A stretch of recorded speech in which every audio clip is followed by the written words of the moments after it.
What's up, everybody? Welcome to another edition of DC Action Hour. Woo! Yeah! Oh my god! Oh my god! Oh my god! Oh my god! All right. Oh my god! Hey, everybody. My name is my Jeff God. from Super Geeked Up and DC Action Hour. Thank you very much for joining us. As always, I'm joined by my co-host, Marx Pyle. Hello, everyone. And we're very pleased that we have a special guest on tonight. He plays Anatoly on Arrow. It is David Nykl. Hello, hello world, hello internet. Hello. Thank you for joining us. Yes, Good thank to be you. here. Thanks Thank for, you for being so thanks for excited having at the me, beginning. DC That was Action very excited. Hour. Yeah. All Well, right, you know, folks. I am talking to the internet. Yeah. So we're gonna have we have a bunch of questions for David. We're gonna ask, and we want to hear from you guys. If you're watching live, which I already see a couple people in the live chat. We have Lister's Mate. We have Raisa is in there as well. She says, "Hey guys." Lister's Mate already has a Hi, question. Raisa. Lister's Mate already has a question. Anthony, I will get to that in a minute, sir. Thank you very much. Thank you for joining us. You can also tweet us, folks, at Super Geeked Up if you prefer. All right, but Marx, as you know, we like to start with our fun super tweet question. Yes. So our super tweet question is, who's your favorite fictional crime lord? And it doesn't have to be from DC Comics.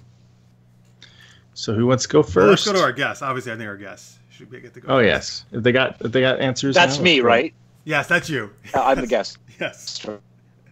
Okay. Fictional crime lord. Well, you know, apart from my friend, I would have to say Tony Soprano. I think that was sort of the first time that you kind of got to see the inner workings of a crime lord. Everything from his psychology, his family, and how he conducts his business. And that's what I really liked about that show. Kind of broke new grounds. Nowadays, it's he's sort of ushered in the era of understandable, relatable crime lords.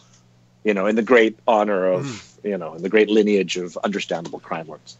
All right, yeah, Tony Soprano. Relatable crime. Great choice. Marx? Well, besides Anatoly, of course. Of course. This is kind of a given. Yeah.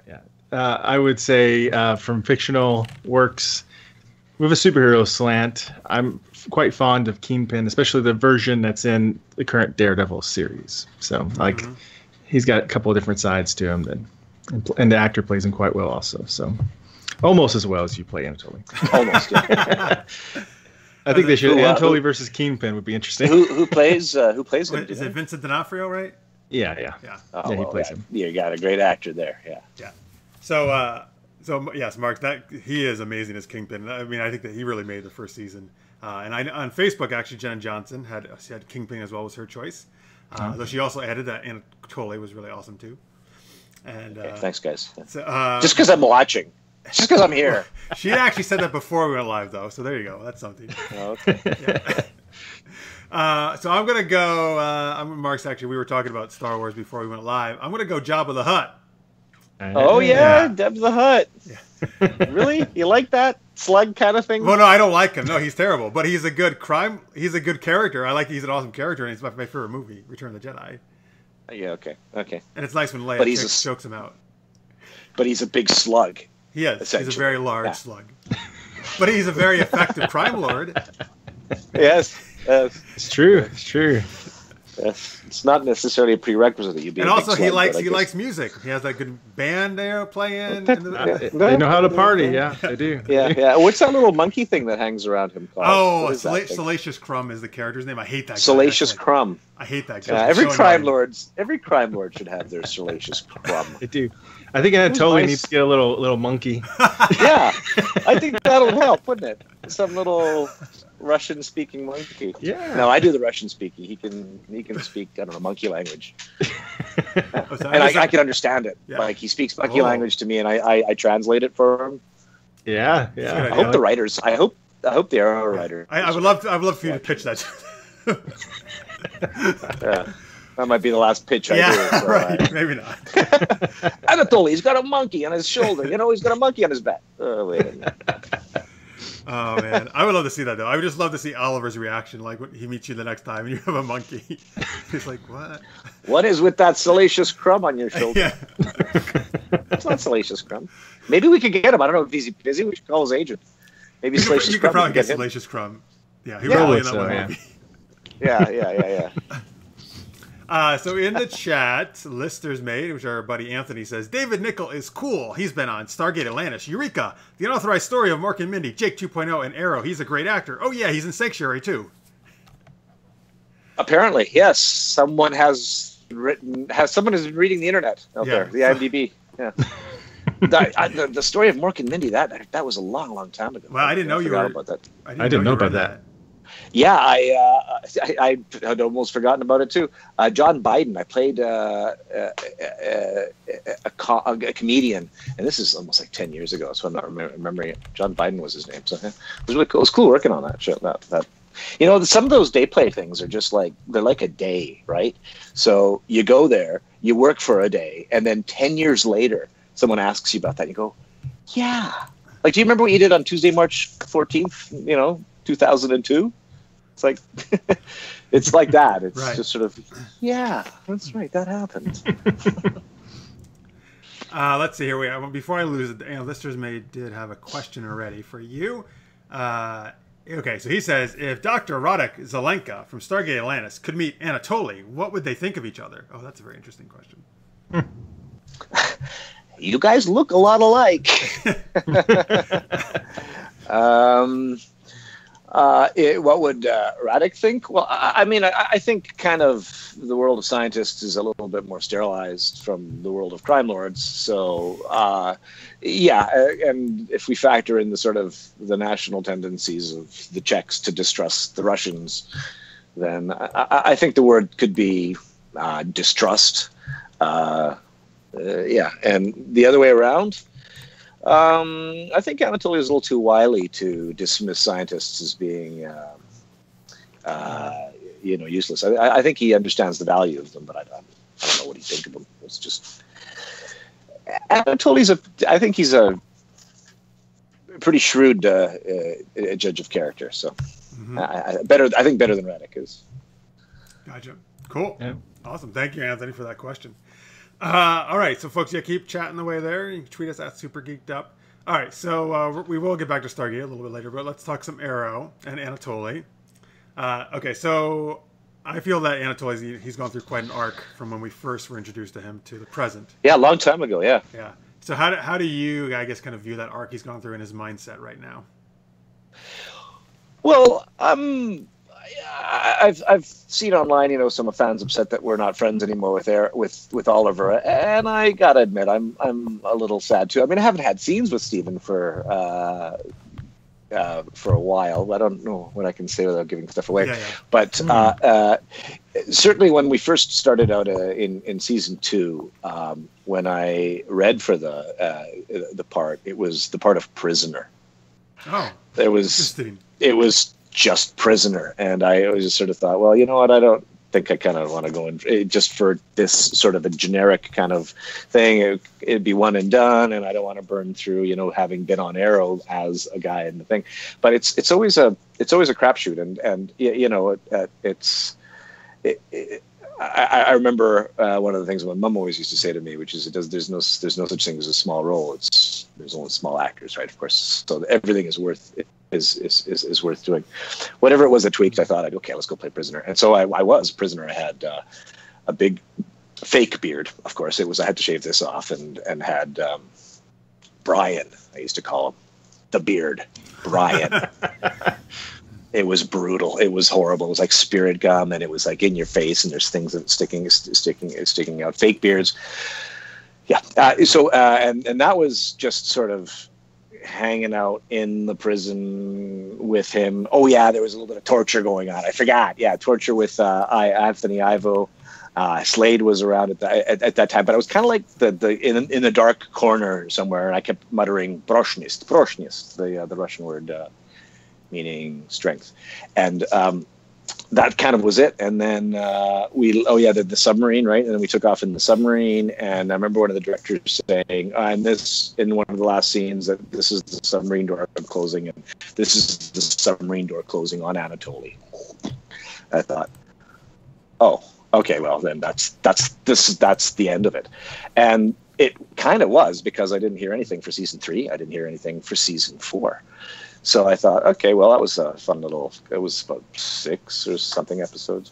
And then in July of 2015, the phone rings, and it's Arrow calling that season 5's coming up, and they're going to be doing the backstory in flashbacks of how Oliver becomes Bratva, how he gets initiated into the Stolnitskaya Bratva.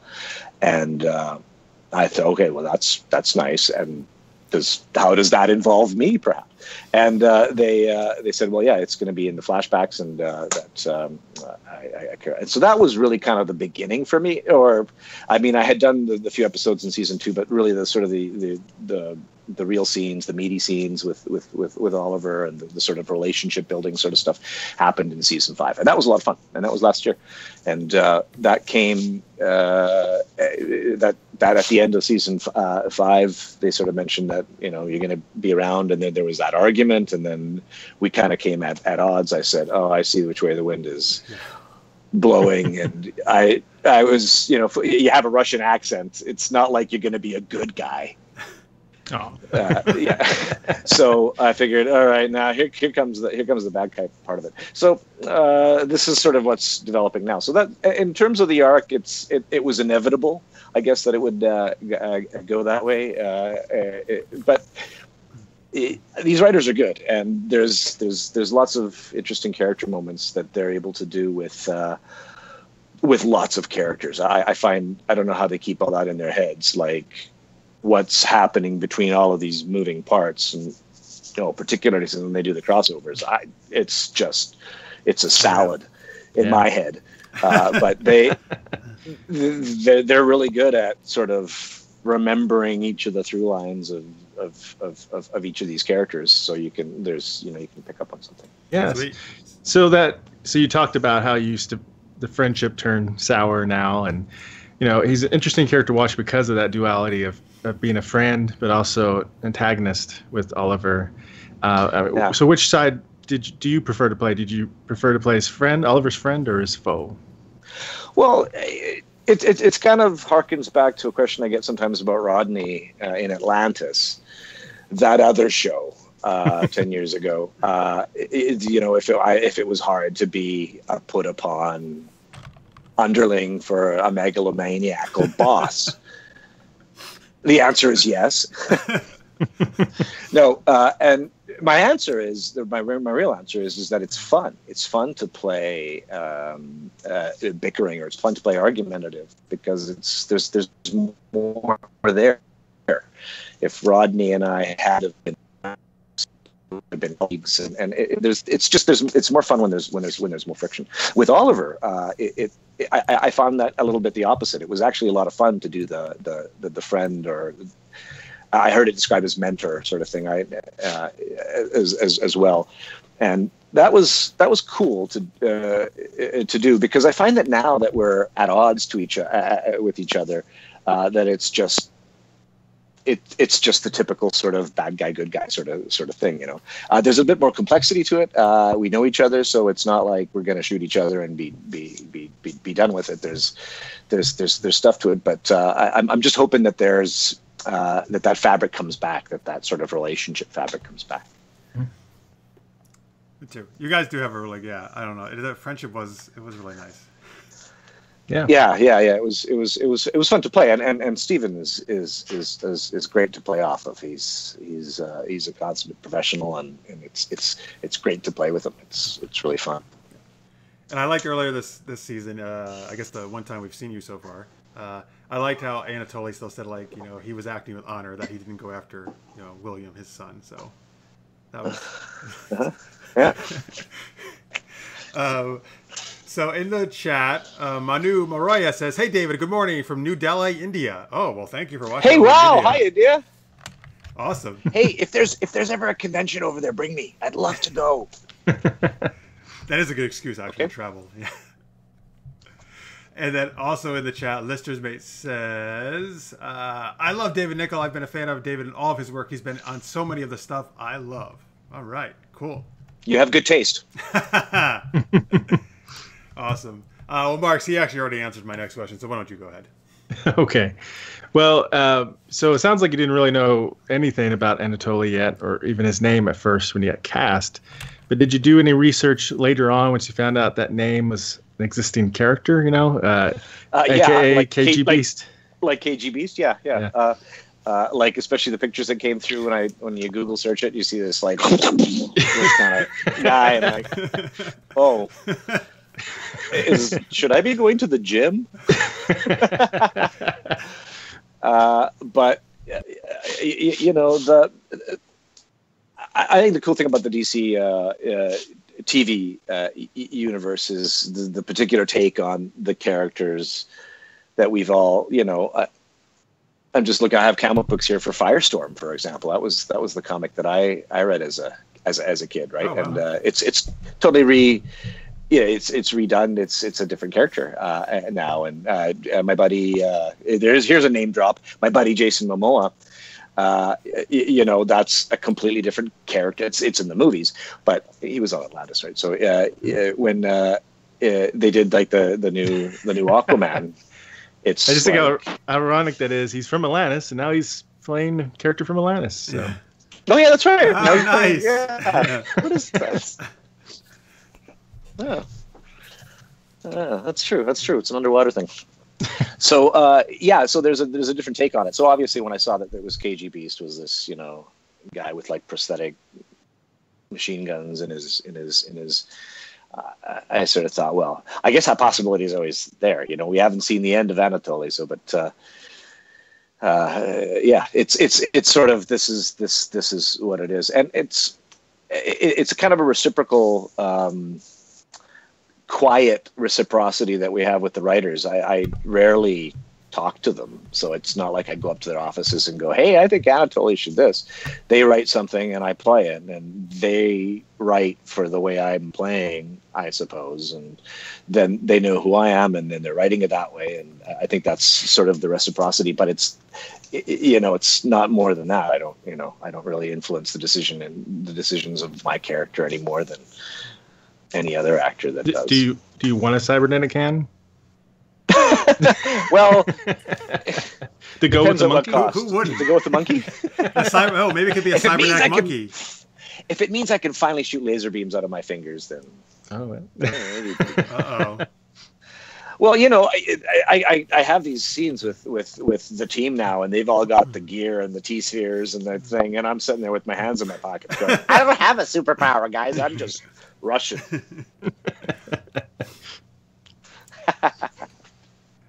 You've got the brain power and the strategy. Yeah, that's what it is. And the Russianness. Nice. All right, so sorry, Marx. I know, Marx, you were obsessed with seeing KG Beast in the show. No. That's all you kept talking about last season. It might still happen. You never know. You never know what's going to happen. You never know. So one of our friends who's been on the show, Cammie from the Arrow Squad podcast, who covers Arrow, she was interested to know, is there any other character you would like to have Anatoly meet or work, like who haven't yet? It could be from any of the DC CW shows. Well, my experience on Arrow has again been mostly with Steven. And without giving away too much in season 6, there's other people that I'm talking to now. Nice. But they're not the good guys, put it that way. So I haven't had a chance to work with people like Echo or Emily Bett any more than like a couple of scenes, a couple of nights, and it's usually some frozen night somewhere at 2:00 in the morning where you stand beside each other and then leave, and it's not like it's not a very sort of hi, how are you, and sort of get a chance to work that way. So anyone really. Give me a scene partner. I don't care. So that's interesting though. So yeah, I guess most of the stuff last season it would have been you and Steven. Right, and like the other cast wasn't even there, right? Yeah, well, and let's not forget Dolph Lundgren, and that guy, David Meunier, another fine actor. So yeah, of course there was. I mean, it's not like there aren't, but it's just me and my boys, my thugs, my brata boys, and we're sort of, that was last year. So this year it's going in a different direction. Nice. In the live chat, Alex Martin, our buddy, just joined us. He just says dope. All right, so I'm just going to say he thinks you're dope. Dope. Thanks, Alex. Thank you for watching, Alex. All right, I have a little bit of a fun question for you. If Anatoly replaced Oliver as mayor of Star City, what would be his first order of business? I think there's been enough Russian influence in politics. Hey! Oh! Wow, I actually didn't even think I set you up for that well. I wasn't even thinking of that. That was good. Yeah.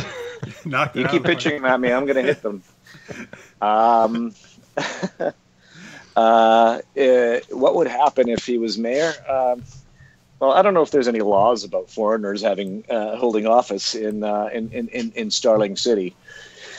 And let's just assume that my intentions would be for the benefit of the city, and not for the ill of it. Then I think Anatoly's got a fine business mind, and he knows all of the tricks in terms of political tricks in getting what is needed. So on his own, all things being equal, I think he'd be a great mayor, but I think it'd be impossible. Well, but it's a superhero world. It's impossible to fly in space without protecting. I mean, hell, we didn't think Oliver was going to become mayor either. So yeah. So anything can happen. In the live chat, before you go, Marx, I got some comments here from people. Sure. Raisa says about your comments about getting to play with other characters and actors. She says, awesome. So he's going to join Kate and James and Company. That's her interpretation of what you said. We'll see. That is her interpretation, yes. We'll see, Raisa. Kate and who? Yeah. That'd be cool, though. That would be interesting. All right. And then Alex Martin says, I could do an Anatoly and Diggle road trip season. Oh, there you go. Hey, that would be awesome. That would be awesome.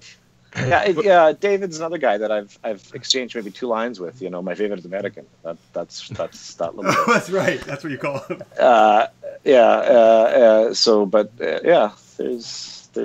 There's a lot of opportunity. I think that Anatoly is actually a good guy, and that they should make him a part of Team Arrow. Okay, I said it. Oh, I'm with you. Yeah. I'm with you. Anatoly is a good guy. And then he can get a costume and call himself KG Beast. That's right. Well, there, then he could be the first. Yeah, the first. Felicity, I'm sorry. Felicity Curtis can make some cybernetic stuff for him and stuff, and yeah. And I could get I could get my laser beams coming out of my hands again. Finally, it would be really interesting, since you're a fan of Firestorm, since they're going to split up Firestorm, if you took Martin Stein's place in Firestorm. I know Martin Stein. I know the professor. Yeah, that would be interesting. So watch this. I don't know. They need to. There's so many ideas here. Because we got great ideas. Well, obviously the writers watch our show every week, so. Of course. So Anatoly's characters existed in various settings via flashbacks. How do you get into the mindset of playing like current Anatoly versus flashback Anatoly, either as prisoner or Russia? I think current Anatoly is a little bit more jaded, a little bit more cynical, and has had sort of the carpet pulled out from underneath him by the Bratva. And so his current state of mind is a little unsettled and peaked. But old school Anatoly, once he sort of became Bachan and was starting to run things, started getting under more and more pressure, and it started getting harder and harder. And I mean, I think I alluded to it in the end of season 5 that money is tight and things are getting tough things are tough out there for a Russian gangster. It's tough. Yeah. Economy's rough. Economy's rough. It's rough. You gotta do what you can. All right, so we've talked a little bit about Stargate Atlantis already. Marx and I were big fans of that show. And obviously, you were awesome playing Zelenka. So just can you talk a little bit about how it was, working on that show? You were on for 5 seasons, so that's a pretty long time. Yeah. Well, it was a different thing. It was a different animal than Arrow. Arrow is stunts and 2:00 in the morning, big setups and cars blowing up and guys getting ratcheted up to the ceiling on wires and stuff like that. Atlantis was in the studio. We had our gate room and we had the gate, and I was happily at my laptop. And rarely did I go off world. Right, I never got to go anywhere but the studio. And in terms of that, so it seems a much more sort of a kind of repertory, or I worked with the cast a lot more there, not just sort of came in and did scenes with Oliver and left. I worked with David a lot. I worked with Joe a lot, and the people that I worked with in the control room. Yeah, it's a long time ago, but my memories of that were fantastic. It was a lot of fun. We fooled around a lot more. It seemed a lot less serious. And not that Arrow is all serious, but we have a lot of work to do. So, and it's pouring down rain and no one's in the mood to sort of fart around too much. So, we're kind of get things done, head down, get things done. And then when there's like Christmas parties and stuff like that, then that's when it gets to be fun. But you have to realize, outside in this weather, when it's this cold and that stuff is, you're just sort of huddled by the heater and that thing. Whereas there at Stargate, it was, just fooling around and hanging out with each other and that sort of stuff between setups and takes. And so that was the actor's experience on it, working on that show. Awesome. Yeah. As you mentioned, you're right. Actually, Arrow has a lot of exterior shooting. Oh yeah. And I mean, consider the stunts. I mean, with that kind of stuff that's that's being done by CGI more and more in movies now, or these great setups that you see in like Justice League, or I haven't seen that yet, but in movies like that where we do it old school, like the Burning Man, the guy with the thing on fire, that's a stunt. We got a fantastic stunt department that really just rolls with some of the classics. Just even the fight scenes and the breakaways. I was watching a fight scene. I don't think I'm giving anything away by saying there's a fight scene in a recent episode that I filmed. What? Yeah, I know. Heard it here first, Surprise! Spoiler alert. But and it was like 1:30 in the morning in a frozen warehouse out in Surrey somewhere here, and these guys are just doing these amazing setups and these parkour type moves, and off of this thing they've been rehearsing it, and that's every day on Arrow. So it's a hardworking show. Nice. It's a hardworking show. Great to be a part of. I've always loved the fights and stunts on Arrow. I think this season, they're on their game really this season. They're awesome. Oh, they are. That's it's fantastic, and it's real street level sort of stuff. So it's it's not like this computer versus that computer, and this electric beam gets that electric beam. It's it's the old school stuff, which is fun for us to make. Nice. Yeah, for in sure. the live chat, Lister's mate says, "Oh, I love to watch the bloopers of Atlantis. You can really tell that David and everyone had a great sense of humor in them." Oh, really? I haven't seen those. Yeah, well, I'm gonna look those up now. I didn't know. Maybe, yeah. Tell us where you found them. Was it a DVD? Was it online? Tell us where you found those. Tell me where those is. Yeah, I really wish Atlantis got another final season or a TV movie or something to defeat the Wraith. Yeah, something a little less than just the instant wormhole drive that saves the universe 15 minutes before the end of the series. Yeah. Yeah. So, you've acted in a lot of series and movies over the years. And as you already could tell, Arrow and Atlantis are definitely our favorites. But besides those two, what's one of your other favorite characters you played in another project? I really liked Lester Morris on Supernatural. That was a fun character. I had the little mustache. I was just a little creepy guy that his wife was sleeping around on him, and promptly expired the 10th season, and now they're like or something like that. When Jared or Jensen or one of those guys, I get them confused. Which one's which? The guy that was sitting beside me, Jared, I think. Who's the shorter guy? Just embarrass myself. Jared's the shorter one. Yeah. Okay, the shorter Jared. I knew that. I was just making sure. Jensen's shorter one. Jensen is. I don't even watch a show, and I know Jensen is. Got you. Yeah, I love Supernatural. I watch it obviously every week, and it's one of my favorites. So it's been a long time. You've just frozen on me. So Oh, are we good now? Here, we'll dance Here it around. is. Okay. All right. Yeah, say it again. Yeah, Supernatural is one of my other favorite shows I watch every week. Cool. So, yeah. Oh, cool. Despite So yeah, getting which J name is the shorter. there's a short guy. Yeah, he was also directing that episode or something, so yeah, fun. That was in that scene that it was in this residential neighborhood. It was like 2:00 in the morning, and it was just a small intimate scene with just me and two other actors in a kitchen.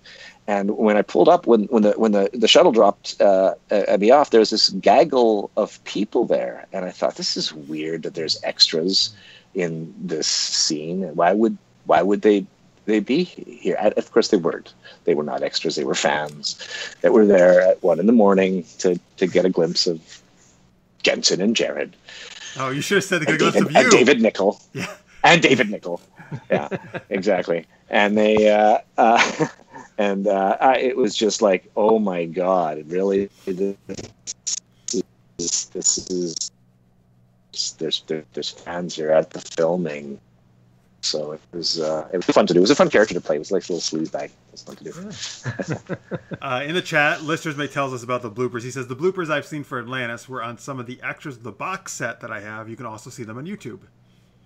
Oh, okay. Okay, well, YouTube. All right, I'll look it up. Yeah, look it up. All right. So is there any current show on right now that you, if you had your wish, that you would like to star in or be in, outside of Arrow? I like Better Call Saul. Ever since Breaking Bad, I've been watching that. That's actually, it'd been a while since I saw some of that. And I mean, who wouldn't want to be on Game of Thrones? But I don't think I'd last too long. I don't know how long I last on a show like that. I've heard, and I get to see that one about the mind of the serial killer one. The what's it called? Mindhunter, yeah, that one. I that's next on my list. I've heard that it's supposed to be fantastic. So I can't answer that. That's what I'd like to be on, but it seems like the kind of show I'd like to be on. Yeah. Cool. Awesome. Cool. Besides, I mean, obviously we'll see more of Anatoly this season on Arrow. Anything else coming up? A movie or other show wise, people are going to be able to catch you in. I've got one of these things coming up in March in Europe. So if that turns out, I'm really hoping it'd be a fun one, and it's a pretty big one. That one's going, and otherwise here in Vancouver, it's all Arrow all the time. There's been quite a bit that I've been doing. So. Oh, that's good. I'm glad to hear that. Nice. I've been looking forward to more Anatoly this season. So. Yeah. I talk about Anatoly all the time. So. Do you? What do you say? Who do you talk to? Who listens to you about Alan? Well, me. Basically, on the show. He makes me listen to it all the time. Oh, I see. On the show. Yeah. Not just in general. It's like, what kind of things? Walking around, have you seen Anatoly? You gotta watch her. Yeah. When you're ordering your chicken, it's like. See, look, Marx, you got him all excited that you were promoting him to everybody. Yeah, I thought you got like buttons. Like, oh my God, have you seen this David Nykl as Anatoly and Arrow? He's amazing. Yeah, you guys got to see this. That's fun. So, what do you talk about? What do you talk about when you talk about Anatoly? What are the Marx. Just the great dynamics between him and Oliver, and how it's unique compared to any of his other villains that he's had to face, or those kind of interactions. So yeah. And that's honestly the fun stuff that I enjoy doing too. Is when you can get in and have a good scene with a good actor partner. There's nothing like that. I was meaning to ask you. You're very good with the accents. Was it difficult to get it into these accents? No. It's I have Eastern European accents all around me. We speak Czech here. I am Czech. I was born in Prague. But I grew up here in the West Coast, which is why you hear like the Canadian accent, when I'm talking. No, I don't have a start. But the Eastern European thing, I do that, and English accents. It's kind of part of building characters that I enjoy. Put on. Mm-hmm. Awesome. Well, yeah, you're really awesome at it. Because actually, before I read your bio, I actually wasn't sure if you were from Russia or from Czech. Good. Yeah. Cool. Awesome. Thanks. Appreciate it. Of course. All right, folks. So you can see more about David at his website, davidnykl.com, on Twitter. You know what? Yeah, I like that. I appreciate that. But I haven't updated that website in about 15 years. Twitter at Nykl. Yep. And if I get my poop together, then I'll get my Instagram going. I'm such a recalcitrant bastard when it comes to those things. It's just, I know. This is what I'm doing.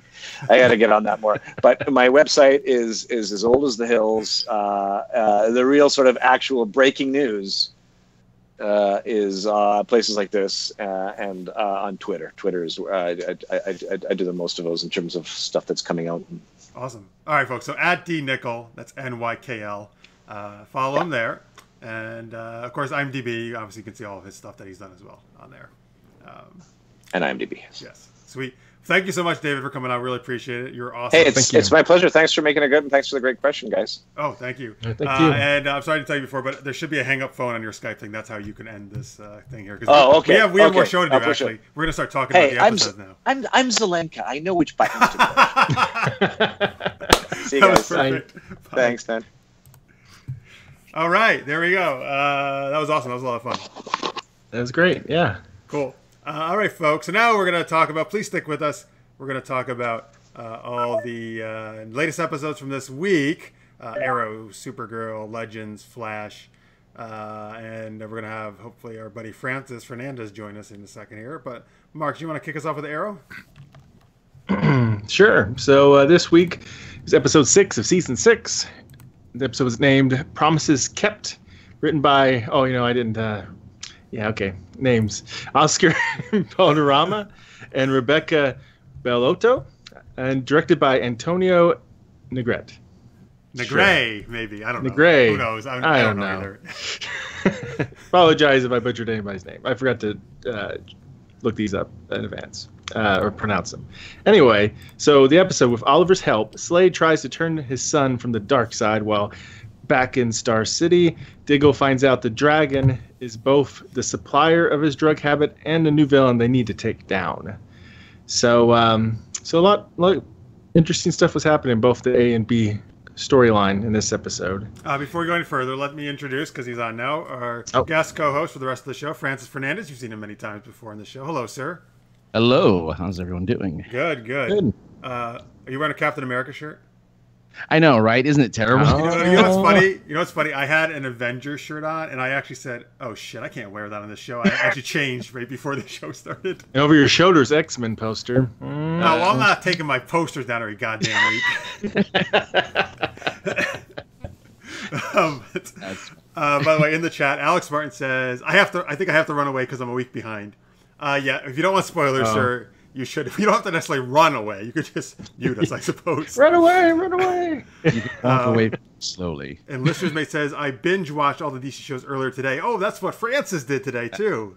That's what I did. He was doing that right before he got on the air, I think. Francis, is it correct that you have seen Justice League? I have seen Justice League. Okay, so remind us at some point, maybe in the middle here, let's do a quick chat about that. We haven't seen it, but we'll get your thoughts. Okay, not a problem. For sure.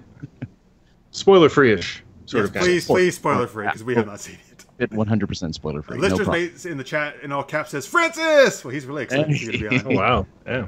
Not even more excited than us. All right. All right, so I guess, Mark, please start back to Arrow here now. Oh, okay. So Arrow. So we had a couple different storylines going on here. Let's talk about the whole Slade, Joe, Oliver thing going on. What would you guys think? Francis? Did you think Slade was going to turn bad? No. I knew it was just all that. Redemption arc, so I didn't expect that at all. No, Slade's back to good. He's conquered his demons. Now the problem is his son has his own demons. Yeah. Not like how it paralleled kind of with... I mean, it's kind of paralleling with Oliver and his son and him getting to connect And it's weird. It's kind of funny how, they're connecting through kind of peaceful means. And then we have, Slade over here connecting with his son through violence and terror. It's like, oh, okay. That's how they're going to bond, is through bloodshed and tears. So I kind of like that. I don't know. I kind of like that whole thing. And anything with Slade, anything with Deathstroke, I'm a fan of. So, yeah. All right. Yeah, that you. I liked the flashback showing, sort of filling the gap between his disappearance off the island against season 2's flashbacks to what happened before we saw him pop back up on the show. With him pretty much wiping out all the other agents and stuff. That was interesting. Yeah, it's a nice little sneaky way to get flashbacks back into the show again. Yeah. But yeah, these flashbacks are like they're okay, when they do it this way. Yeah, I like these kind of flashbacks. No, I agree. It definitely adds, like last week's flashbacks. I thought, wow, that really added a lot to kind of their story and their relationships. I really like that. Actually, I really thought that was a good idea. I love anytime Slade's on the screen in Manu Bennett. So I definitely enjoyed it. I'll be honest with you, it wasn't quite, I guess, as good as I was hoping, and I think I'm not totally digging the way what they're doing with his son. I think. Like, it was okay, but I don't know. Like, something about it just isn't totally playing with me. He's supposed to be evil, I want to say. Like, comic book-wise, like, he's supposed to be either the next Deathstroke or something like that. Like, I know that there's... Does that happen in the comics? Does his son become Deathstroke? Do you know, Marx? He has evil siblings, yeah. I mean, there's Jericho and Ravager. It's his daughter. I don't remember if Joe's actually one of the characters or not. I can't remember if he has a third kid or not. Jeez. Wow. He's busy. He has a lot of kids. His killings. He's a real good father figure. Exactly. In the chat, Raisa says, Raisa, help me confirm what you're trying to, what you're typing here. Plus the confirmed grant and with JJ makings of Legend Star City 2046. I'm not sure what that means. It's a lot of work. Is it one of the crossover things? A lot of stuff. Well, didn't we see Slade's son in a Legends episode? Oh, is that the kid? Oh, maybe that's what she's referencing. Guy fighting when we met Diggle's son grown up as Arrow or Connor Hawk or whatever. Oh, I know what she's talking about now. Star State 2046 from first season I think of Legends. When they were in the future and Connor was Arrow. Oh, was that Deathstroke's son then too? I don't remember. I mean, yeah, it was supposed to be, but I don't remember if they said his name or not. And it wasn't the same actor, right? I don't think. Oh, I highly doubt it. They're two different sons. Oh, could be. Well, yeah, it's all. I mean, obviously the whole Flashpoint thing messed everything up anyway. So, but good. Yes, Raisa says yes. Legends up. Good memory, Raisa. And good. Then Lister's mate says it seems that Ollie is really bonding with William with the help of Felicity. Yes, the relationship is definitely getting a lot better. For sure. I can see Marx is looking up stuff here online. He did have a son named Joey, so yeah, okay. I'm looking up his kids now. I'm curious.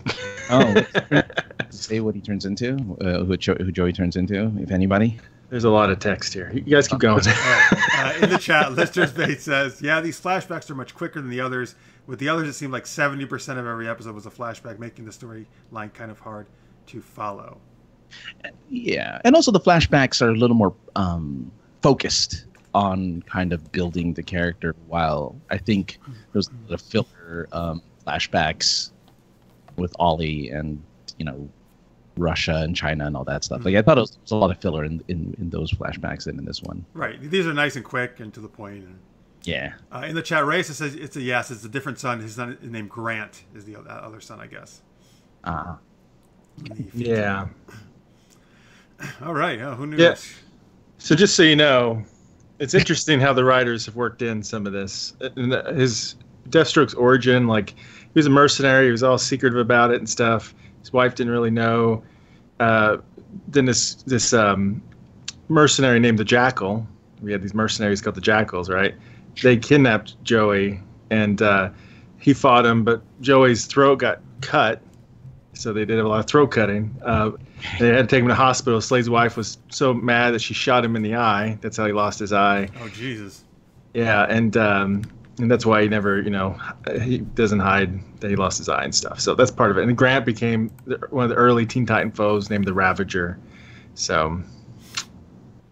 All right, interesting. There you go. Good research. Yeah.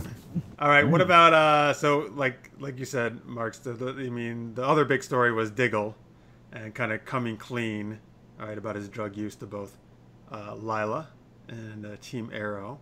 First off, by the way, I was super excited to see Lila back because it had been a while since we saw her. It was nice to see her back. Yeah. Really nice.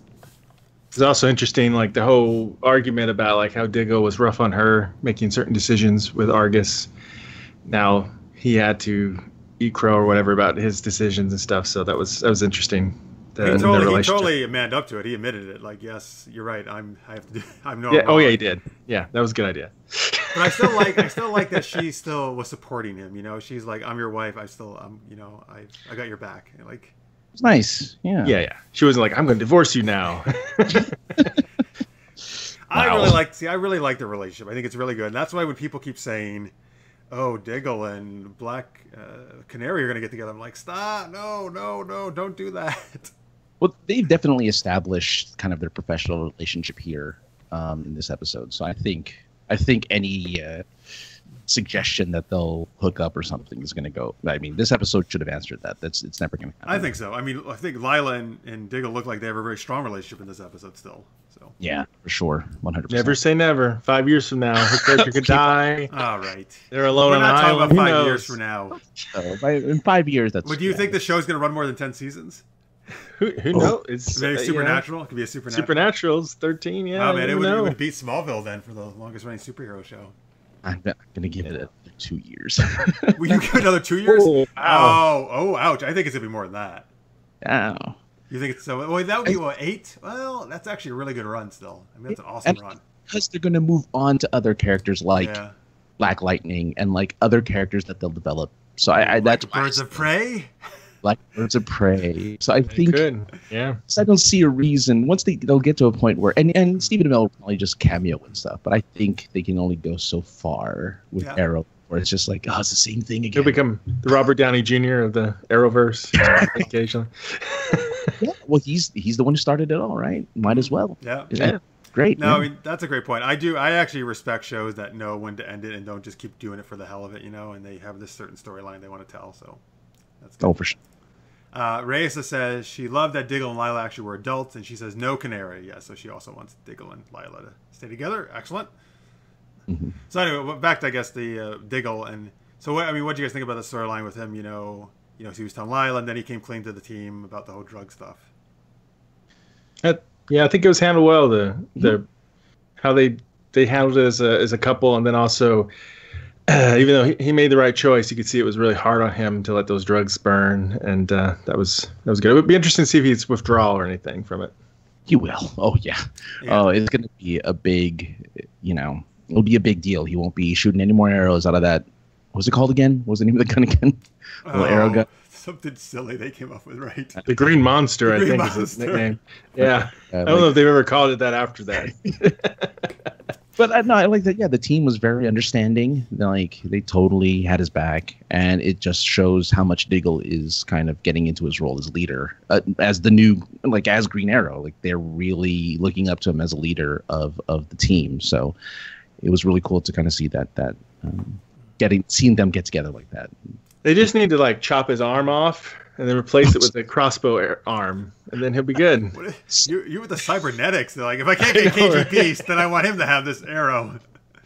Well, I've seen have you guys seen the stills for the Crisis on Earth X for the big crossover? I only saw the poster, the original posters, but I haven't seen stills. I mean, all I know is that it looks like. I mean, I don't know when it's going to happen. I won't say anything. If nobody's seen it, I'm not going to. Oh, maybe he does get a cybernetic arm in this thing. Oh. But you're right. It was nice, unlike earlier this season, where the team basically, I felt like didn't have his back at all. They're like, oh, you suck. You messed everything up. That this time they were nice about it, and they did.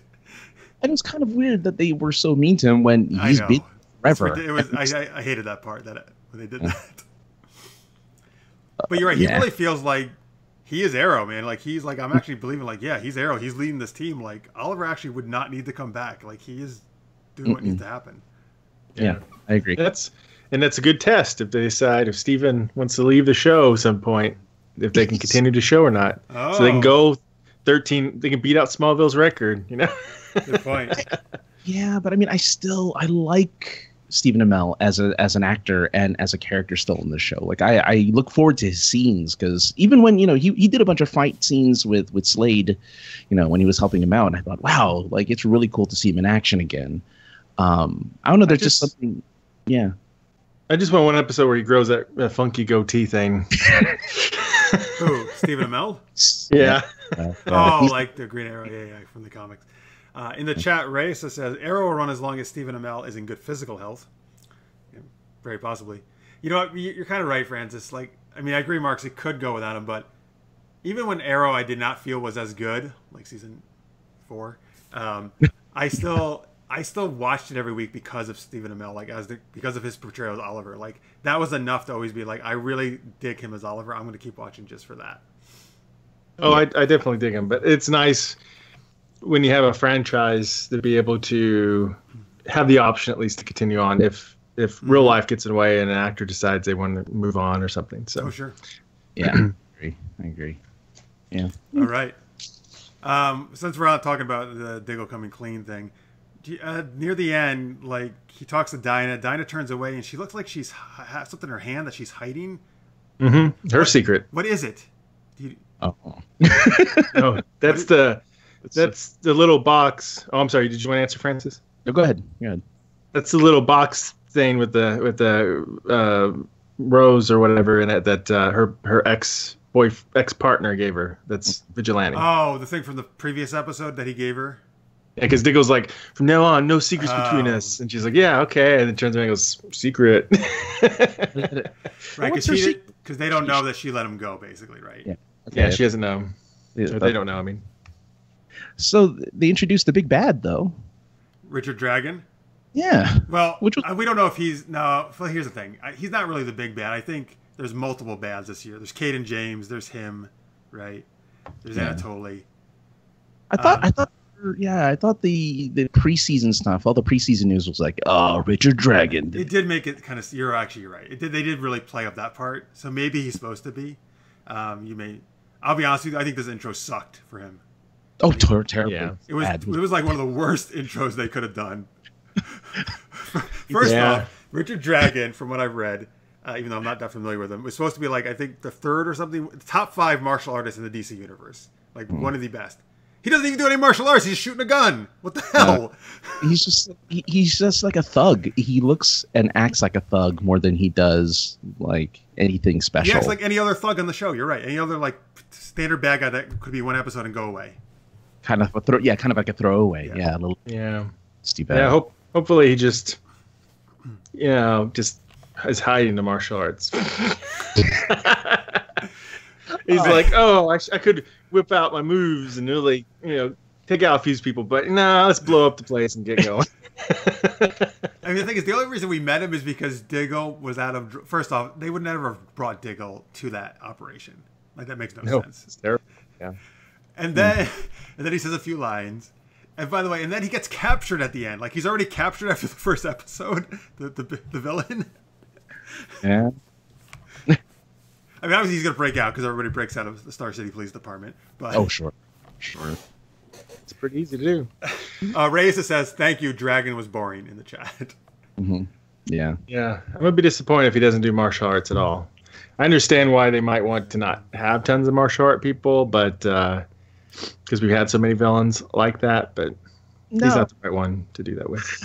No, especially since their choreography is like on point this season. I hope they give him all the martial arts because it's all the martial arts. All the martial arts. Like, seriously. Give you some Muay Thai, Kung Fu, Karate, Jiu-Jitsu.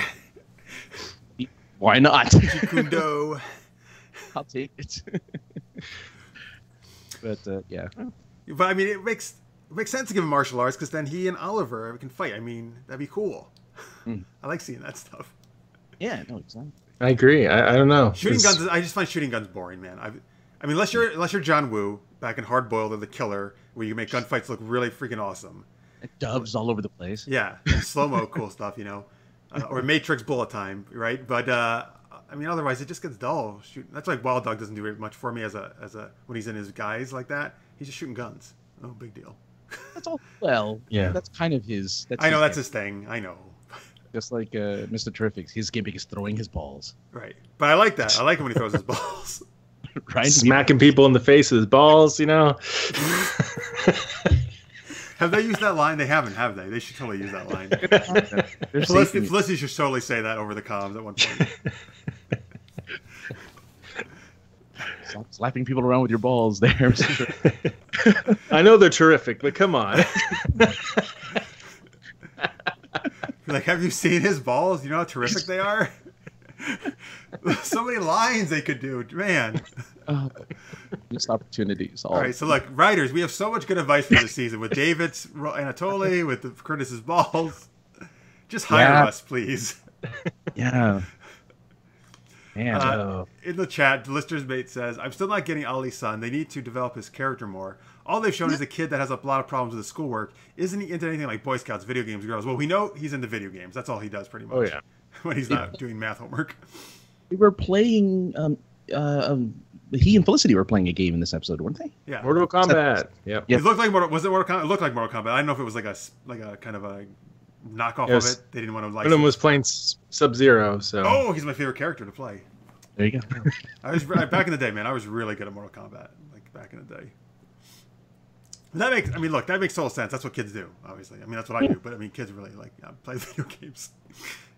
Yeah, I don't think William needs to be developed quite yet. It's not about William anyway. It's about Ollie and him becoming a dad more than it is about William being anything. He can do whatever he wants. Yeah, it's hard. Yeah, it's hard to see that they're really going to do much with William, unless, like we keep saying, they do some kooky time advancement age thing, where he joins a team or something. Gonna happen. I hope not. I wouldn't be surprised, man. I'm with you. I can totally see them doing that. They're like, Barry Allen messed up time again, or the Legends messed everything up. Man. It's happened before. That's true. That's true. And now Diggle has back to having baby Sarah, right? Wait, or no. does he have babies? No, now he has a son, right? He has a son. But I'm saying if they mess it up, then they can go back to have baby Sarah. They could. And he's so confused. It's like, no, that's terrible. Anything else about Arrow this week you guys want to mention? He had some new arrows, right? He had that grappling hook grabbing arrow, and then he had the hacking arrow. Hacking arrow was cool. I like that one. Yeah. What did it do? Did it hack into a computer thing? I forget. He shot into the dashboard of a van, right, and hacked into it and stopped it. Oh, that was really cool. Yeah. Nice. Yep. So got some new tricks. Wait, remind me. Did we see a boxing glove one ever in earlier seasons? You said. Yeah, he attached a boxing glove to. He actually took a physical boxing arrow and used it. Okay. Yeah. Yeah. But not really a designed one. Yeah, not a designed boxing glove arrow. One day. Well, speaking of boxing glove arrows, that's how we do our ratings for Arrow. We do it out of 4 boxing glove arrows as our maximum rating. So, Francis, what will you give this episode? I give it 3. It was solid. I like more or less everything except for Dragon. Dragon was just the weakest part, but everything else was good. I'm going to agree. I'm going to give it 3 boxing glove arrows. I think, overall, it was, not quite as good as some of the other ones this season, but I think it was a solid episode still. Yeah, same. 3 is a good episode overall, but not the strongest so far. And this season overall has been a big improvement, I think. Oh, yeah. Compared to some previous seasons. Great. The season's been really strong. And hopefully Dragon will become a better villain. That actor, I really like that actor. From from different Fringe and 12 Monkeys. He's great in those. So hopefully... Yeah, use him. Yeah, use him. Make him do some kung fu or something. I don't know. All the kung fu. All of it. All of the kung fu. Make him do all the kung fu. You know what I want to see now next week or whatever week? No, next week. But some week where he's just going to say, I was giving all the martial arts. And then go crazy on Oliver. Oh, that'd be amazing. Ray said in the chat gives it 3.5 boxing glove arrows. All right, very high rating. Ooh, good. She likes it. All right, so now we're going to move on to The Flash. Right, Marks? Yes. Oh wow. Okay. Didn't know I had it down for that. Oh, okay, cool. Well, you know what? Because I was actually supposed to do Arrow. Thank you for doing that for me. I forgot. Oh, I'm sorry. No, I threw it to you because I had to do some tricky behind-the-scenes stuff. So thank you for covering that. Okay. All right. So this was episode 6, season 4, When Harry Met Harry, written by Jonathan Butler and Gabriel Garza, directed by Brent Crowell. So when a Native American artifact collectors are attacked by a meta named Black Bison, who burns inanimate objects to life, Barry and his new rookie sidekick, Ralph Dibny, try to stop this meta from hurting anyone else. Meanwhile, Harry enlists the Council of Wells to determine the identity of the Thinker, but needs some help from Cisco to get them to work together. So Council of Wells, that's the best Council of ever. Wells. Yeah, so what do you guys think of the Council of Wells? Earth 12, 47, 22, and maybe Lord of the Rings. I don't know what that one was about. I know. That was awesome. I loved it, man. You know I love Harrison Wells. The more Harrison Wells is, the better. I mean, it's just great to see Tom Cavanaugh, get to play so many different iterations of that role. I loved it. It was funny, and it was like good humor, not like what I think they've been having like too much kooky, over the top humor lately. This felt good.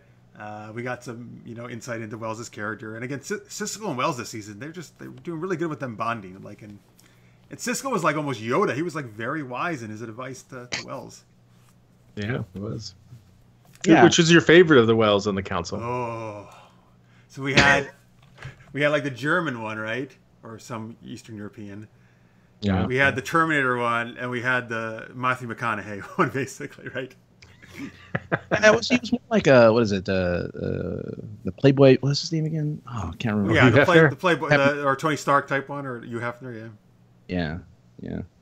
Well, everything he said was like an innuendo or some sort, or like, oh, he was in the middle of doing something, and right. I think I'm going to go with the Terminator one. Actually, I think he was my favorite. It was an Australian accent they had, I think. It was. I think it was a Mad Max-ish type of thing he was going. The Terminator one?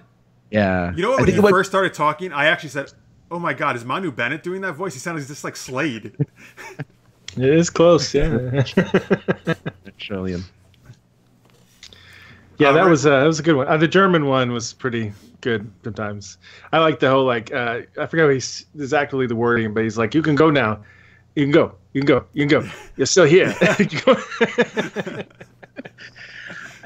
Yeah, I mean, I don't know. I actually thought they were really talking about over the top. I thought they were kind of over the. I really like the Wells Cisco bond. I mean, they've been bonding since. Well, that's the same Wells from what, season 2, right? Yeah, Earth 2 Wells. Yeah, so they've been bonding for a while, and I really like that their relationship continues to be more of kind of like colleagues more than it is like a father-son type thing. Like they're kind of equals in this relationship. But yeah, that over-the-top humor I thought was in the Council of Wells. Like I thought, wow, these are really exaggerated versions of these characters, and I get it. I mean, I kind of get it, but a little more subtlety would have been nice in some of their portrayals. But it was really kind of fun. It is kind of fun always to see Tom Cavanaugh just like go wild with accents and with gesticulation. I mean, he's good at accents. Like it's pretty convincing, for the most part, for a lot of his characters. In the chat race, it says the council rocked. She liked it. I totally see what you're saying. I guess I just. Tom Cavanaugh, I just feel like he pulled it off, so I guess that's why I felt it wasn't like as much as other episodes this season. Right. I mean, if they were like physically there and hanging out with the group and stuff, it'd be a lot more. That would have been difficult to to digest. But it's kind of a throwback in a way to whenever they were looking for an H.G. Wells or for Wells. I mean, less H.G. Wells. Yeah, I'm sorry for a Wells replacement. And they were, looking at different applications, if you will, and there were some interesting ones. So yeah. No, having Harry there. I mean, I think that Harry by himself would have been just fine. But I understood the council. It does keep that levity that has been so prominent in the last few episodes. So I totally get it. I get it. In the chat, Reyes also says Black Bison wasn't well developed. Why don't we talk about that now then, since you brought it up? So you know what? I actually love Black Bison as a villain. unlike a lot of them, which are throwaway. Like, I actually thought, I don't know, I really dug her. I dug her power because we haven't seen it before. Like, it was really cool. I was like, that's a really interesting take on somebody's superpower. I'm actually a big fan of like Native American stories, so I actually like that they addressed that, and I actually felt like she has a real legit, like, I mean, look, she's killing people. That's like too far. That's crazy. But don't be doing that. But I mean, she's got a legitimate beef about like why she's upset and why these artifacts, you know. Yeah. She's not just some kooky villain who just wants to take over the world, you know. Right. It's the best villains when you can kind of see their side a little bit, and you're like, you got a point. If you just weren't killing people, Well, they were killing and robbing. I mean, I understood the point. I thought she was a good villain. They could have. It would have been nice if she was stuck around a little bit longer, as opposed to getting captured same episode. But I understand, you know. But she might be back. Oh, they all should technically. Because she was on the bus, right? She was on the bus, people. Yeah. They'll probably all be back at some point. Yeah. It sounds like the Thinker wants them all to be captured anyway, right? Probably wants them all gathered together, I guess. I don't know exactly. By the way, was it that when her arms were bound, I guess she couldn't use her powers? Was that the idea? Because like no, those cuffs that prevented them, right? Yeah. Yeah, power dampeners. Yeah. Yeah. Why they didn't have that on her when she was in prison? They did. At the She picked the lock. She stole his main badge. Yeah, that's right. I forgot. Okay, that makes more sense. But I liked how her powers worked. I liked the caveman one. That was an interesting look. And then the dinosaur.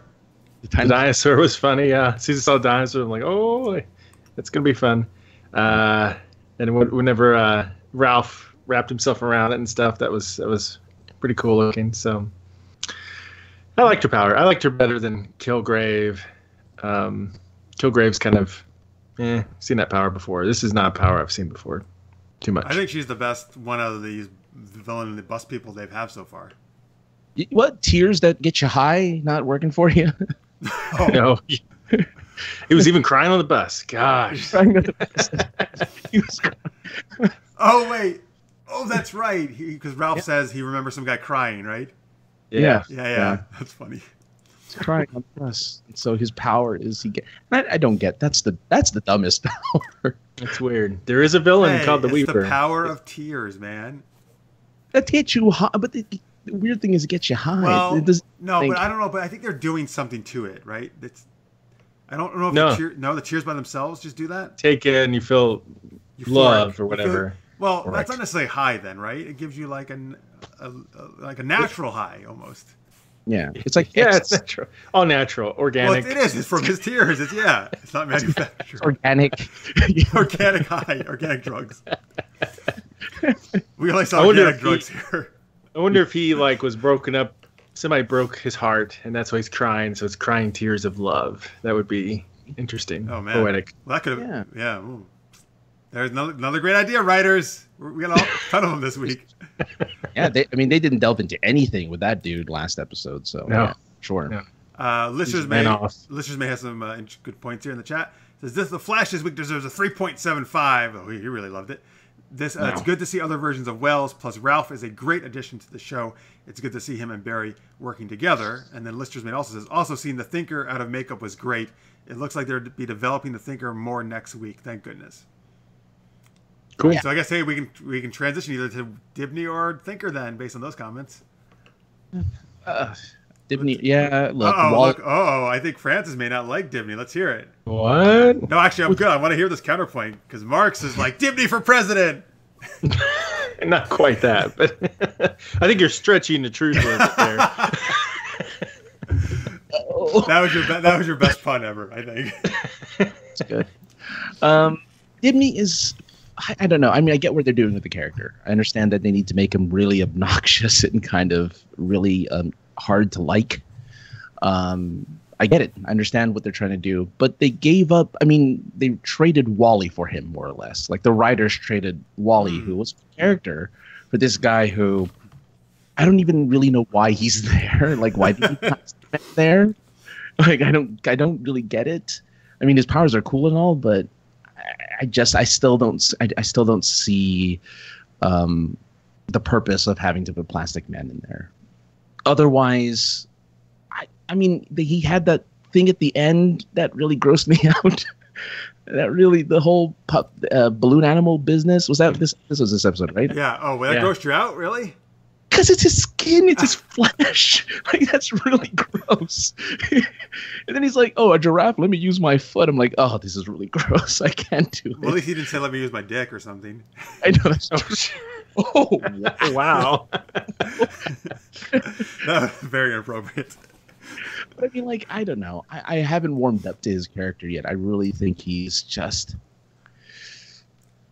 He's supposed to be part of the comic relief, and I don't get it yet. Like, for me, I just don't get it yet. So Mark, before you have your rebuttal, I'm sure in the chat, Ray says, "I'm with Francis, sadly," so I guess she's not digging Dib so much either. I know Corey, who can't watch it at all, I know he loves Dibny. Lister's Mate says the scene with Ralph doing balloon animals for the little girl was very touching. It was definitely an awe moment. All right, so he liked that scene. It wasn't very touching. Although I don't know why he was in the hospital. And why would this little girl even know who the hell he is? I think, dude, there's a stranger in my room. Mom, Dad, get in here. Yeah. They must have said that they saved her or something. I don't know. I'm not sure exactly how they explained it. Well, she was hurt in the beginning, right? Because he wanted to save the criminal, and he didn't save her. He blamed himself for her getting hurt. Yeah. Right. Yeah. For capturing black bison instead of saving people. Mm-hmm. So all I could say, Francis, is yes, I'm rubber, you're glue. Whatever you say about Dibny bounces off me and sticks to you. Okay. That's terrible. Is that really all you have to say? No, okay. I like Ralph overall, and I liked his character in the comic books when he was in Justice League, because he does add some comedic relief, but his powers can be quite handy at times. And the interesting part of him is when he's a detective, and they haven't really played it up yet. And I think that if they do that, that'll be a really key episode where you really get to see his skills at work. Hopefully, I'm hoping to see some more humanity in the guy, and I know they're trying to implant that now, but he's too much of a dick. Hopefully, you get a better costume. Yeah. Oh, you want the black? That was hilarious, though. Well, first off, I've been kind of in the middle. But I actually he's definitely growing on me, and I didn't dislike him at first. I mean, I think he definitely brings some fun, to the show, and he's got some good comedy. I don't know. Like, overall, I do like him. Like, he's not really rubbed me the wrong way like Julian did, which I just couldn't stand that guy. Dibny, he can do it. He's doing it in a way where, yes, he's being obnoxious, but he still can be funny about it. And somehow almost charming, sort of. Yeah. That charm. I haven't seen the charm yet. Well, I get it. I think the more we see him, like you guys said, I think the more it'll work. So I'm cool with Ralph being there. And again, obviously, yes. I mean, this whole episode was about him learning how to be a hero, right? And putting others first. Which is why they had these kooky reasons why the Flash couldn't save the day, why the Flash couldn't take that dinosaur out in like 2 seconds in reality. But, yeah. Because they needed Ralph to be the hero, Yeah. That's the one advantage. Him instead of Wally being on there is because Wally, you just got 2 speedsters, and with Ralph, it's a very different kind of power. So it's kind of interesting to see some different. I mean, we haven't really seen any stretchy guys in all of the Arrowverse, right? I don't think so. Yeah, you're right, because they wanted more of a comedic presence there. That's what they. Yeah. The mugger guy, Oh gosh. Scene I thought was good. Actually, that was funny. That was funny. Do you feel like I shot you? I don't know. And he's like, "Oh, you shot me in the ass." Like, that was good. Yes. I'm not there yet. Anyway. Listeners in the chat, Listeners Mate says, "Don't you think that Ralph Dibny is very close to Jim Carrey?" Now that you said that, yes. Kind of. Yeah. The actor kind of reminds looks like me. him. Yeah. And his costume is so preposterous. Well, it's either that or a black domino mask and like red and yellow tights. I mean, it's Well, they gotta change that costume. They're gonna upgrade that, I'm sure, right? I think so. Yeah, I can see why not. Oh, Terry Johnson, he said he couldn't watch it, but he says, just hopping in for a second, where can I get my free Black Bison t-shirt? Well, if you find out, please tell me, because I would like a Black Bison t-shirt too, because I think she was really cool. Wait, wasn't it a jacket? Or what? It was. It was a jacket. Yeah. Wait, why did it say Black Bison on it, you mean? The jacket? No, there was Bison on the actual leather jacket she was wearing. Oh, there was, I see it, the animal. Okay, sweet. Oh yeah, all right. I like, good. yeah, I liked her character overall. It's it'll be interesting to see more of her. So Thinker, what do you guys think? Matrix. What do you mean Matrix? In other words, whenever you see him in his getup, like his... Oh, he's like in a Matrix type universe? Yeah, like he's in a computer. Yeah, I think he's... Well, interesting. Except whenever he took out the Reaper. Oh, that's right.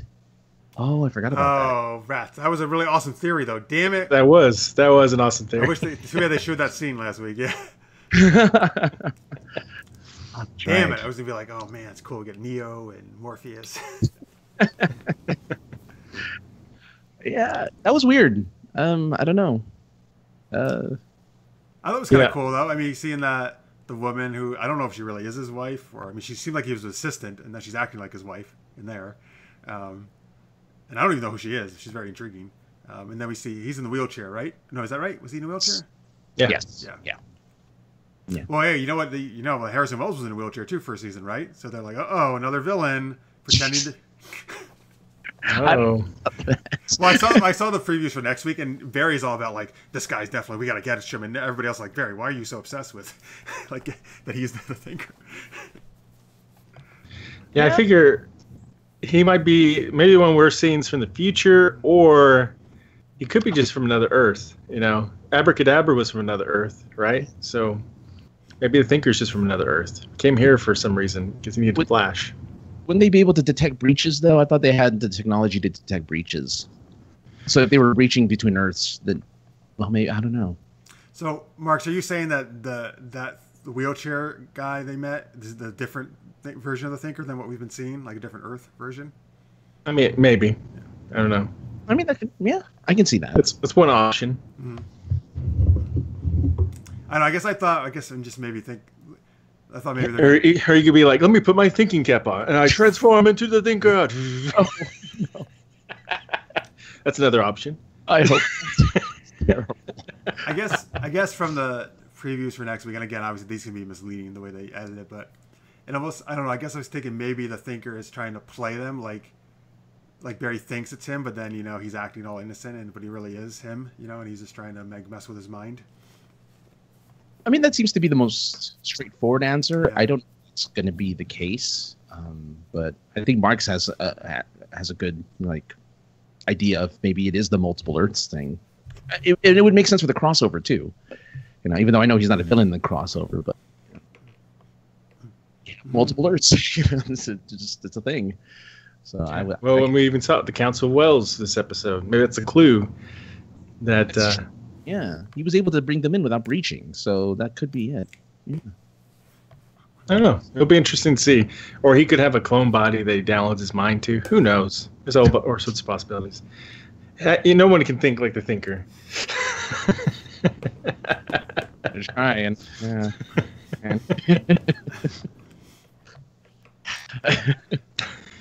All right. Well, I see here in the notes, Mark, you asked, why can't Flash ever run after the bad guys? Oh, yeah. Why can't he ever run after them? He seems to let them go away quite often.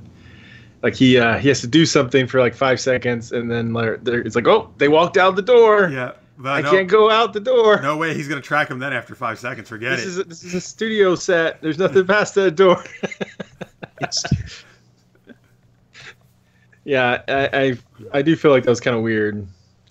It's the problem with all these superhero shows, particularly when you're that powered like the Flash or Superman.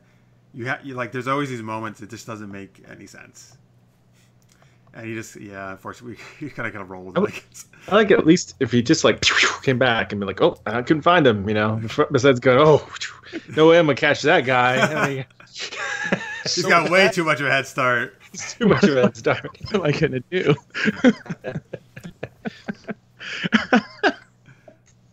I guess. Yeah, I don't know. Yeah. I have no more comments on this episode. Well, let's rate it then. Let's give it some lightning bolts, shall we? What do you give it? Shall we? Okay. Shit. So Wilt thou give a score then? Yes, I shall. So you know what? I've been talking about how this season has been the roughest for me so far for Flash, because this has been my favorite show the past seasons. But this one, I really, really love this episode a lot. I think this really got back to form for me. Well, I'm looking at for Flash. I think a better mix of the comedy and drama that I'm looking for. And I just really like the Council Well stuff. And I thought Dibny was at his best at this episode too. I'm going to give it 3.5 lightning bolts. Awesome. And Francis? For the same reasons I don't like this episode, because of Dibny and because of the Council of Wells. Unfortunately, this show, I mean, I have been disappointed every episode so far with The Flash, and this is no different. I think they're trying way too hard to be funny. I'll give it 2.5. Ooh. Yeah. I'll give it 3.5 because I thought it was good. Now, the Council Wells, like, all travel, they have a whole comedic episode of mishaps between them and the cast, and I'll be like, whoa, I downgraded this episode. But until then, that's 3.5. Let's mark this episode to make sure that we remember. Please stand by. Let's see how things turn out. I just love that your reasoning was because it was good. Yeah. Because it was good, yes. It was fun. It was not like stand out the greatest, but it was definitely one of the best episodes. It was one of the best episodes this season, yeah. Oh, yeah. Raisa in the chat gives it 3 lightning bolts. And then Lister's Mate says it could be the Thinker is from another version of Earth 1 where the internet is interfaced through cybernetics. Maybe he escaped from this one to come here to hide his identity under the grid. It's interesting. Yeah. Cool. The possibilities are endless. They are. All right. Now let's go. We got 2 more shows to talk about, and then now it's time. Actually, you know what? Hey, I lied. We do have 2 more shows, but you know what? This is a good time to do a little Justice League chat. League. Oh yeah. Francis, Mark and I have not got a chance to see it yet, but Francis has. So why don't you share a little non-spoiler thoughts on Justice League? I'm already, I think, looking at your one Facebook post. I think I have a feeling of where this is going to go, but because I believe your Facebook post was, I should have gone seen Thor Ragnarok again. Yeah. Oh really? If you like there's a ton of people who love Man of Steel, who love Batman v Superman. I get it. You know, it's a dark universe. They did everything they could to lighten it up. So Justice League is definitely the lighter, happier version of the DCEU. All of the characters are equally represented, I think, in the movie. They get a chance to shine with some good one-liners and some good character moments. Overall, I mean, the story's generic. Like, it's just kind of like they really tried to make it seem epic and seem big, and unfortunately, not so much. And there is one thing I have to mention, and I don't know if it's a spoiler or not because it's been talked. Don't mention it. Don't mention it. It's been mentioned so much in the news. Let me run away. It's just about CGI. It's about CGI. Is it what you think it was bad? So they did. So Henry Cavill is doing Mission Impossible 6, and he has a mustache in Mission Impossible 6. Oh, so they CG'd it out. CG'd it out for scenes, for flashbacks, whatever you want, whatever scenes you happen to see Henry Cavill in. And he looks like a video game. It's really weird. Like, it's really weird. I don't like to do that. I think that's kind of just talked about, just the mustache thing. It doesn't really seem much about. Wouldn't it have been easier just to put a fake mustache for Mission Impossible 6 rather than the other way around? That's what they kept saying. But apparently he was on contract with Paramount to not shave the mustache. Like, he was contractually obligated to keep the mustache. So that's the only thing. Wow. Overall, it was bland. It was disjointed. And Joss Whedon did everything he could to save this franchise. Like, he pulled out some tried and true jokes to keep this franchise alive. But in all honesty, I was bored by it. I wasn't. Again, if you like that universe, you're gonna love it. I was looking through Twitter all last night. People loved it. Oh, good. I don't know why. It underperformed. It got 96 million in the box office this weekend. It was supposed to hit 100 and something. It's going to be a loss leader for Warner Brothers. I didn't like it. Yeah. I know one of our viewers, he's not here right now, but Norbert Franz on Twitter from Germany, he had said he had seen it twice already, and he really enjoyed it. So you're right. So there are some people out there. I'm definitely going to see it. Obviously, I've been waiting for a Justice League movie for a long time. You know what? It's interesting that originally we were projecting 110 million, and I know this because I actually, for the first time ever, I'm in a box office fantasy thing. The Geek.io show invited me to come on. They do it every year, and Justice League is one of my movies. Is like my big movie that I got. So I love how the Hollywood Reporter article today said opens to a dismal 96 million. When did 96 million become dismal for a movie? Like not just less than you think, but dismal, meaning horrendous. That's ridiculous. It's almost 100 million. Well, it's because the movie cost 300 million to make, not including. But still, the word dismal is way out of context there. Like they're not going to make their money back. Yes, they will, because foreign, it's doing very well. That's the thing you got to think of nowadays. Most movies make their money through foreign, not domestic. Wonder Woman was one of the few odd examples where domestic was actually equal to foreign. The only reason why I say it won't necessarily make their money back is because they did almost 300 million globally this week. But then next weekend, it's the Thanksgiving holiday. Coco, the big Disney Pixar film, is going to be out. That's going to kill it. Nah, I don't think so. That's a different audience. I think the drop. I think the drop is going to be pretty huge, and it only keeps dropping from here on out. Dude, you're killing my fantasy box office thing. You're stopping. It's hard, and word of mouth is. I mean, again, it's very mixed. People, half the people on one side love it. Half the people, I'm on the other side. I didn't like it. I think it's worth seeing. Let me just say this: as much as I didn't like it, I think it's worth seeing because it gives you.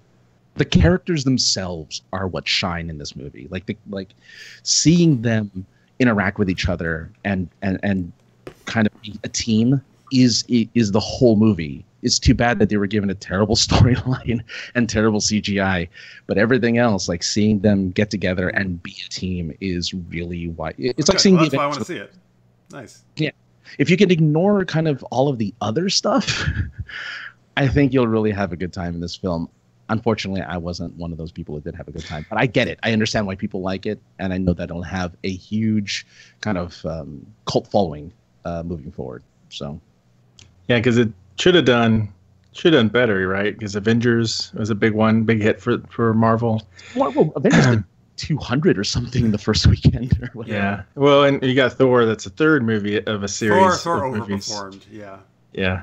Thor 3, it did worse than Thor 3, Homecoming, and Wonder Woman all in. But it's all because, I mean, from the get-go, whenever I saw the release plans, it was just it's like a bizarro world versus what Marvel's strategy was. I felt like they just were like, we don't want to do it just like Marvel, so we're going to do it completely different, but it makes no sense to like do a team-up movie of characters that have not really gotten backstories or been introduced to the audience yet. A lot of people don't know Aquaman yet. And is weird in this movie too. Like, I don't. Is he?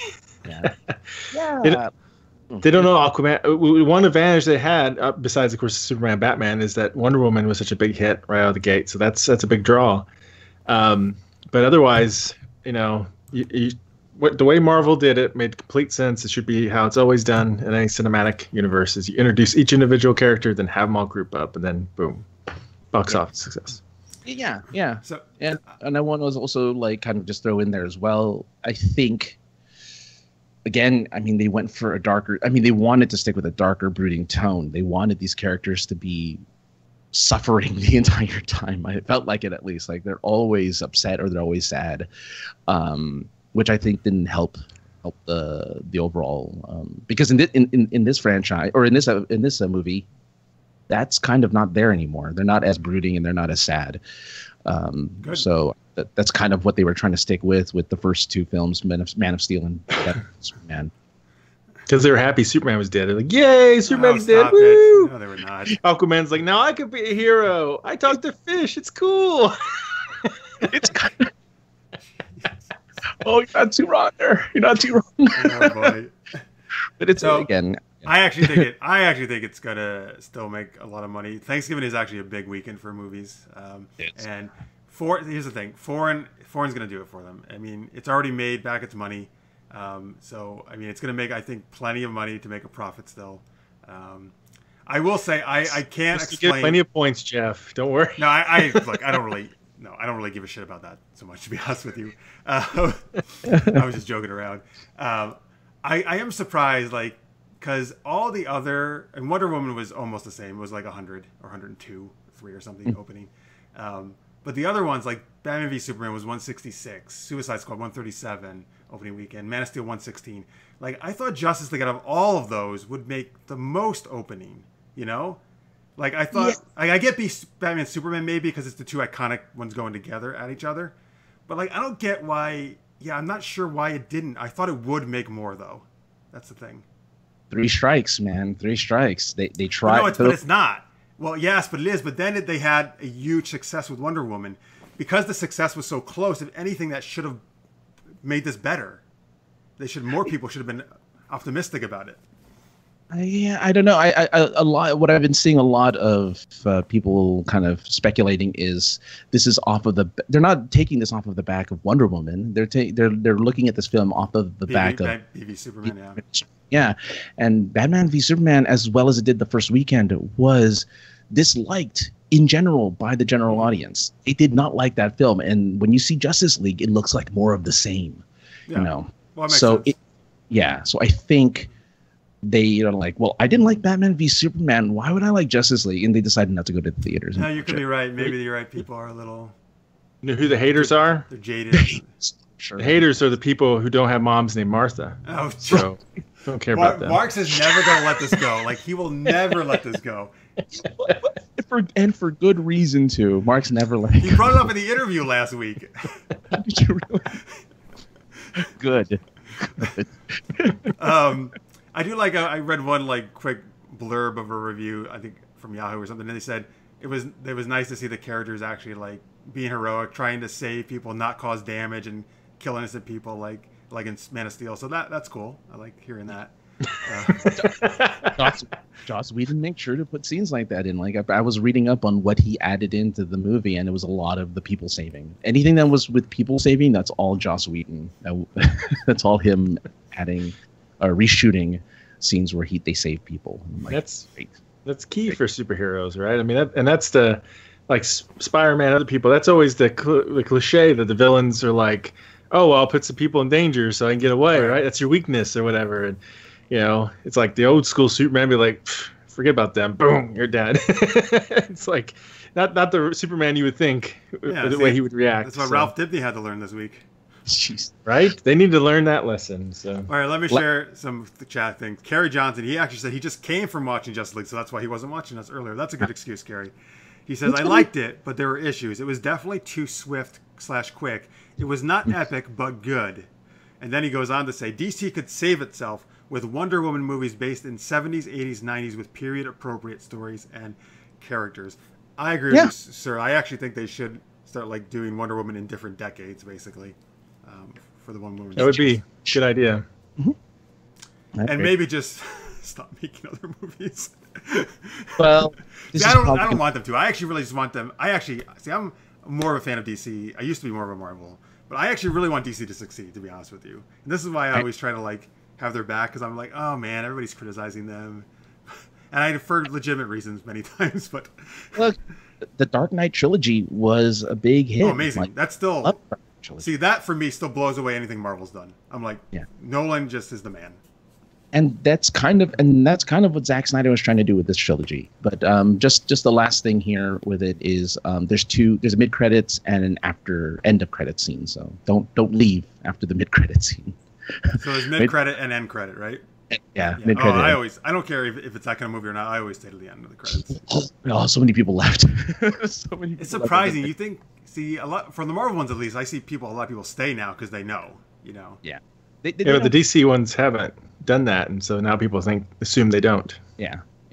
They've done right. I think they've done end credits until this. Maybe this is the first end credit one. Maybe. Well, but yeah, stay for the very end. All right, cool, good. There you go, folks. In the chat, Lister's Mate says, Marx, anytime anyone named Martha comes to my coffee shop, I ask them if they have a son named Clark or Bruce. I just get the response, huh? It makes my 17-year-old nephew burst out in laughter. Why did you say that name?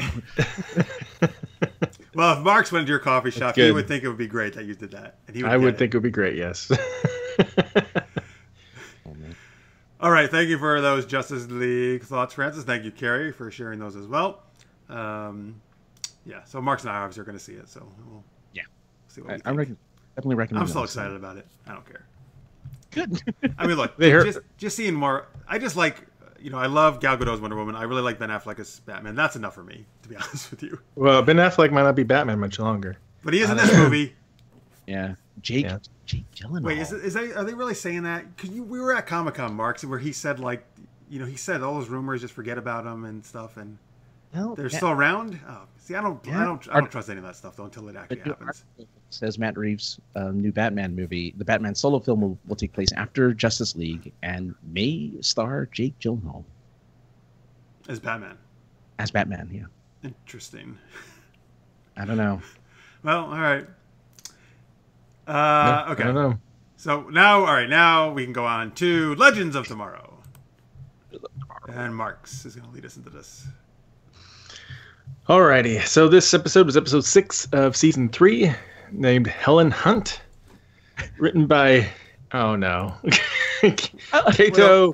Shimizu and Uba Mohammed, directed by David Yeats. Yeah, sure. Hopefully I didn't butcher anybody's name. You get the best names to pronounce. Yes. So the Legends track Helen of Troy in 1930s Hollywood, where her effect on men has started a war between two film studios. But when Damien Darhk and the other allies of Malice show up, things take a dangerous turn. It also doesn't help that Stein and Jackson have switched bodies. Real quick, one last thing about Justice League from Carrie in the chat. End credit scene gives me optimism, he said. All right, and then Reyesa says, love Legends. All right, so she really liked it this week. Awesome. So one thing I think we talked a little bit about before is I really like the intros they've been doing with Legends this season. Add in different characters saying it and different perspectives and stuff and little jokes in there. So that's been good. Do you like that, Francis? I do, actually. I think that it's refreshing. I mean, I get that you have a staple of Barry always saying he's the fastest man alive, and Oliver is saying, that, well, I guess this is different now that he has Diggle doing his job. But yeah, I mean, I like it a lot, actually. I think they should keep that up. I mean, they have enough characters to pass it around. Yeah. And they keep apparently adding more people into the ship, so you never know. I'm waiting for Ralph Dibny to join the cast. Oh, it's going to happen. It's going to happen. It could be. By the way, in the chat, Raisa says, FYI, Hedy Lamarr was really a genius. That was actually the most interesting part of the whole thing to me, that her character and the fact that she invented like this amazing stuff. I was like, I didn't know that. Like, I really want to look this up now. Like, that was super cool. Oh, yeah. Yeah, I looked her up afterwards and read about her and was like, wow, that's really neat. So I learned something about history because of Legends. It's entertainment. Carrie says, Legends, so good. Raisa said, she loved the end. We're going to get to that later, I'm sure, so I won't mention it right now. But the very end thing, so we'll get to that. I did as well. Well, since we mentioned Lamar, what did you think of the actresses playing Lamar and Helen of Troy? Did they do a good job? Yeah, well, I really loved that Hedy Lamarr character, so I think that actress was great. I think that, the actress who played Helen of Troy that character, I guess I wasn't, even though that's like my era, like ancient history and Greece in particular was my thing in grad school. I guess I found the character not as interesting, to be honest with you. The way they portrayed her. And it's a hard character. It's really hard. It's hard to it's hard casting because you're going to say, okay, this person is supposed to be the most beautiful woman in the universe, right? She was very beautiful. I mean, the actress, but yeah, it seemed like was she cursed or something? I mean, because it seemed like a curse to me. Well, curse. She thought that. I think they're just playing off. Oh, go ahead, Mark. Sorry. I feel like it is Legend, so they do a lot of comedy anyway. But I do feel like it was some kind of supernatural thing going on. Maybe I think they were just playing off of the myth you know, that, I mean, that's the line, right? You know, the face that launched 1,000 ships, that because of her, like, they went to war over this woman who was supposed to be so beautiful. I think they were just playing off of that myth of the, you know. She's a human. No, she's a metahuman. Maybe. Her power is she has good. I mean, because again, none of the women were affected. They were like, okay, whatever. See, that's, not even Sarah. That's what I don't know. So Sarah, who flirts and looks at every single attractive woman, and every episode they have her doing now on Legends, right? The one who's supposed to be the most beautiful, she doesn't even notice at all. Has no attraction to her whatsoever. Maybe it's the whole, like, I'm the captain, I have to kind of stick to. But she never does that. Yes, I agree with that, but they never do that. Just like last week, they had her checking out a prostitute in England. That's true. Victorian England. But now we have the most beautiful woman in history, and no, I don't care. No, I agree. That was probably, you know what? That's I think the only notch against it for this particular episode. I actually liked it a lot. It was good, yeah. Yeah, I'm a Legends apologist. You know, I really like. Oh, you missed it. You missed it, Francis. The last 2 weeks, I actually really liked Legends. 2 weeks ago, I gave it four Gideons. Oh, people almost fainted. Yeah. Oh man, I wish I wasn't busy. I wish I wasn't out of town. That's awesome. I think Helen, she did what she could. Yeah, just see, this one wasn't as good to me. I mean, it was pretty good for Legends, to be honest with you. But I don't know, like I guess it's the story. It wasn't as good as it could have been. I think you could have done more interesting things with Helen of Troy, I guess, is what I'm saying. Well, they were juggling a lot of storylines in this one, with, you know, the Jax and the Martin business, with with Hedy Lamarr. Like they were doing a lot in this episode, I think. They did. They threw a lot in there. 1930s Hollywood was an interesting choice too. Yeah. It was. Yeah, it was. I mean, it made sense. You know, I mean, I guess if they were making, what movie were they making again? They were making a Helen of Troy movie, weren't they? Yeah, they were. That's why they thought she was perfect for the role. Carrie in the chat says, "I almost thought Sarah would fall for Helen. Glad she didn't. It was a strong ep for the women." Listeners Mate says the actress playing Lamar was dead on. She looked just like her pictures. The actress playing Helen of Troy made me think of Jessie from Saved by the Bell for some reason. I don't know why. That'd be Elizabeth Berkley. He's referencing. I can see that a little bit. And then Reyes says Helen is pseudo-historical demigoddess, so the show's take on her works. I mean, that's true. Yes, they did actually have leeway here because, I mean, there are Troy. I mean, they did find actually the site of Troy, but the whole Iliad, obviously, story of Homer is, you know, fiction. I mean, I don't know, maybe based some reality. Maybe. It's 100% true. So I mean, they have some leeway to play with this. Yes. Yeah. So what about the Freaky Friday Firestorm? That's the best part. That was the best part of the show. Yeah, I thought they did a good job of kind of playing as each other. I thought that wasn't too bad. I was surprised that who's the actor who plays Jackson? Yeah. Something with an F, right? Franz? Nobody knows. Okay. I don't know names. What is it? What is it? Franz Dramé. Thank you, Franz Dramé. I thought he did really good. I'm surprised because Victor Garber's such a good actor. I actually thought Franz did a better job playing Stein than Stein did playing. He did, yeah. I was a little surprised by that too. He did a better job. They didn't really give Victor Garber a lot of lines either. Yeah. I mean, kind of had a lot of the throwaway one-liners. That's true. I will say yes, because Victor Garber's an awesome actor. I love him. But I guess it's easier probably to play Stein because you can do the British. He almost did kind of like a British accent in a way, and he has those very proper way of speaking, you know. Very sophisticated. Yeah. Yeah, he enunciates his words in a certain way, a certain speech pattern that stands out. Whereas Jackson's more like relaxed, and it's more about how he holds himself and his posture and stuff. Is that, and it was a little tougher to do, I think. So, Race in the chat says Garber's farewell tour has rocked throughout. Speaking of that, because we know he's leaving the show, so. Yeah, it was cool to see him actually as Firestorm. That was weird, though. It was weird seeing his head. It was weird. It looked like they just like CG. Well, that was just bad CG, to be honest with you.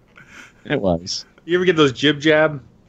You know, you ever seen the jib jab things where they? Yeah. Where they put it looked like a jib jab face on it at certain moments. It was brief, luckily. Like it was super brief, at least. Right? They didn't stick too long with that. But I'd be really curious to see how they did that. If that was like they CGI'd his face on there, or if it really.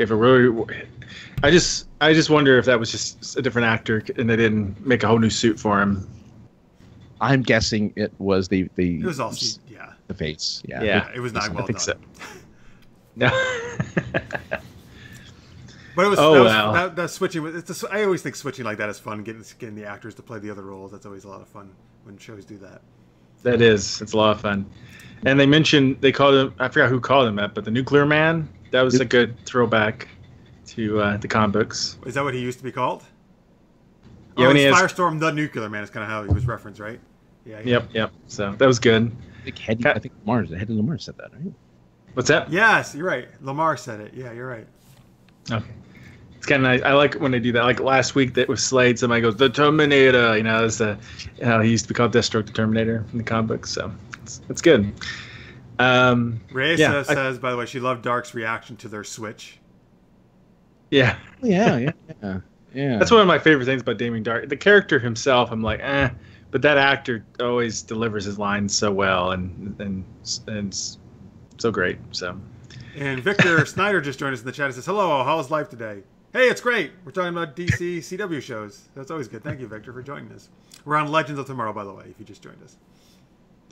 So, speaking of Damien Darhk, what did you guys think about Damien Darhk and his daughter Eleanor Dark? Well, you know from last week, I love Eleanor. I think she rocked. I still think she's really cool in this episode. She's fucking powerful, man. Yeah, like she's got like same like abilities as her father, even some new more that he doesn't have maybe. But like she's going up against Firestorm. Like, damn, that's powerful. So how are they going to explain? How are they explaining the powers? Are they still using the totem thing that he had back in?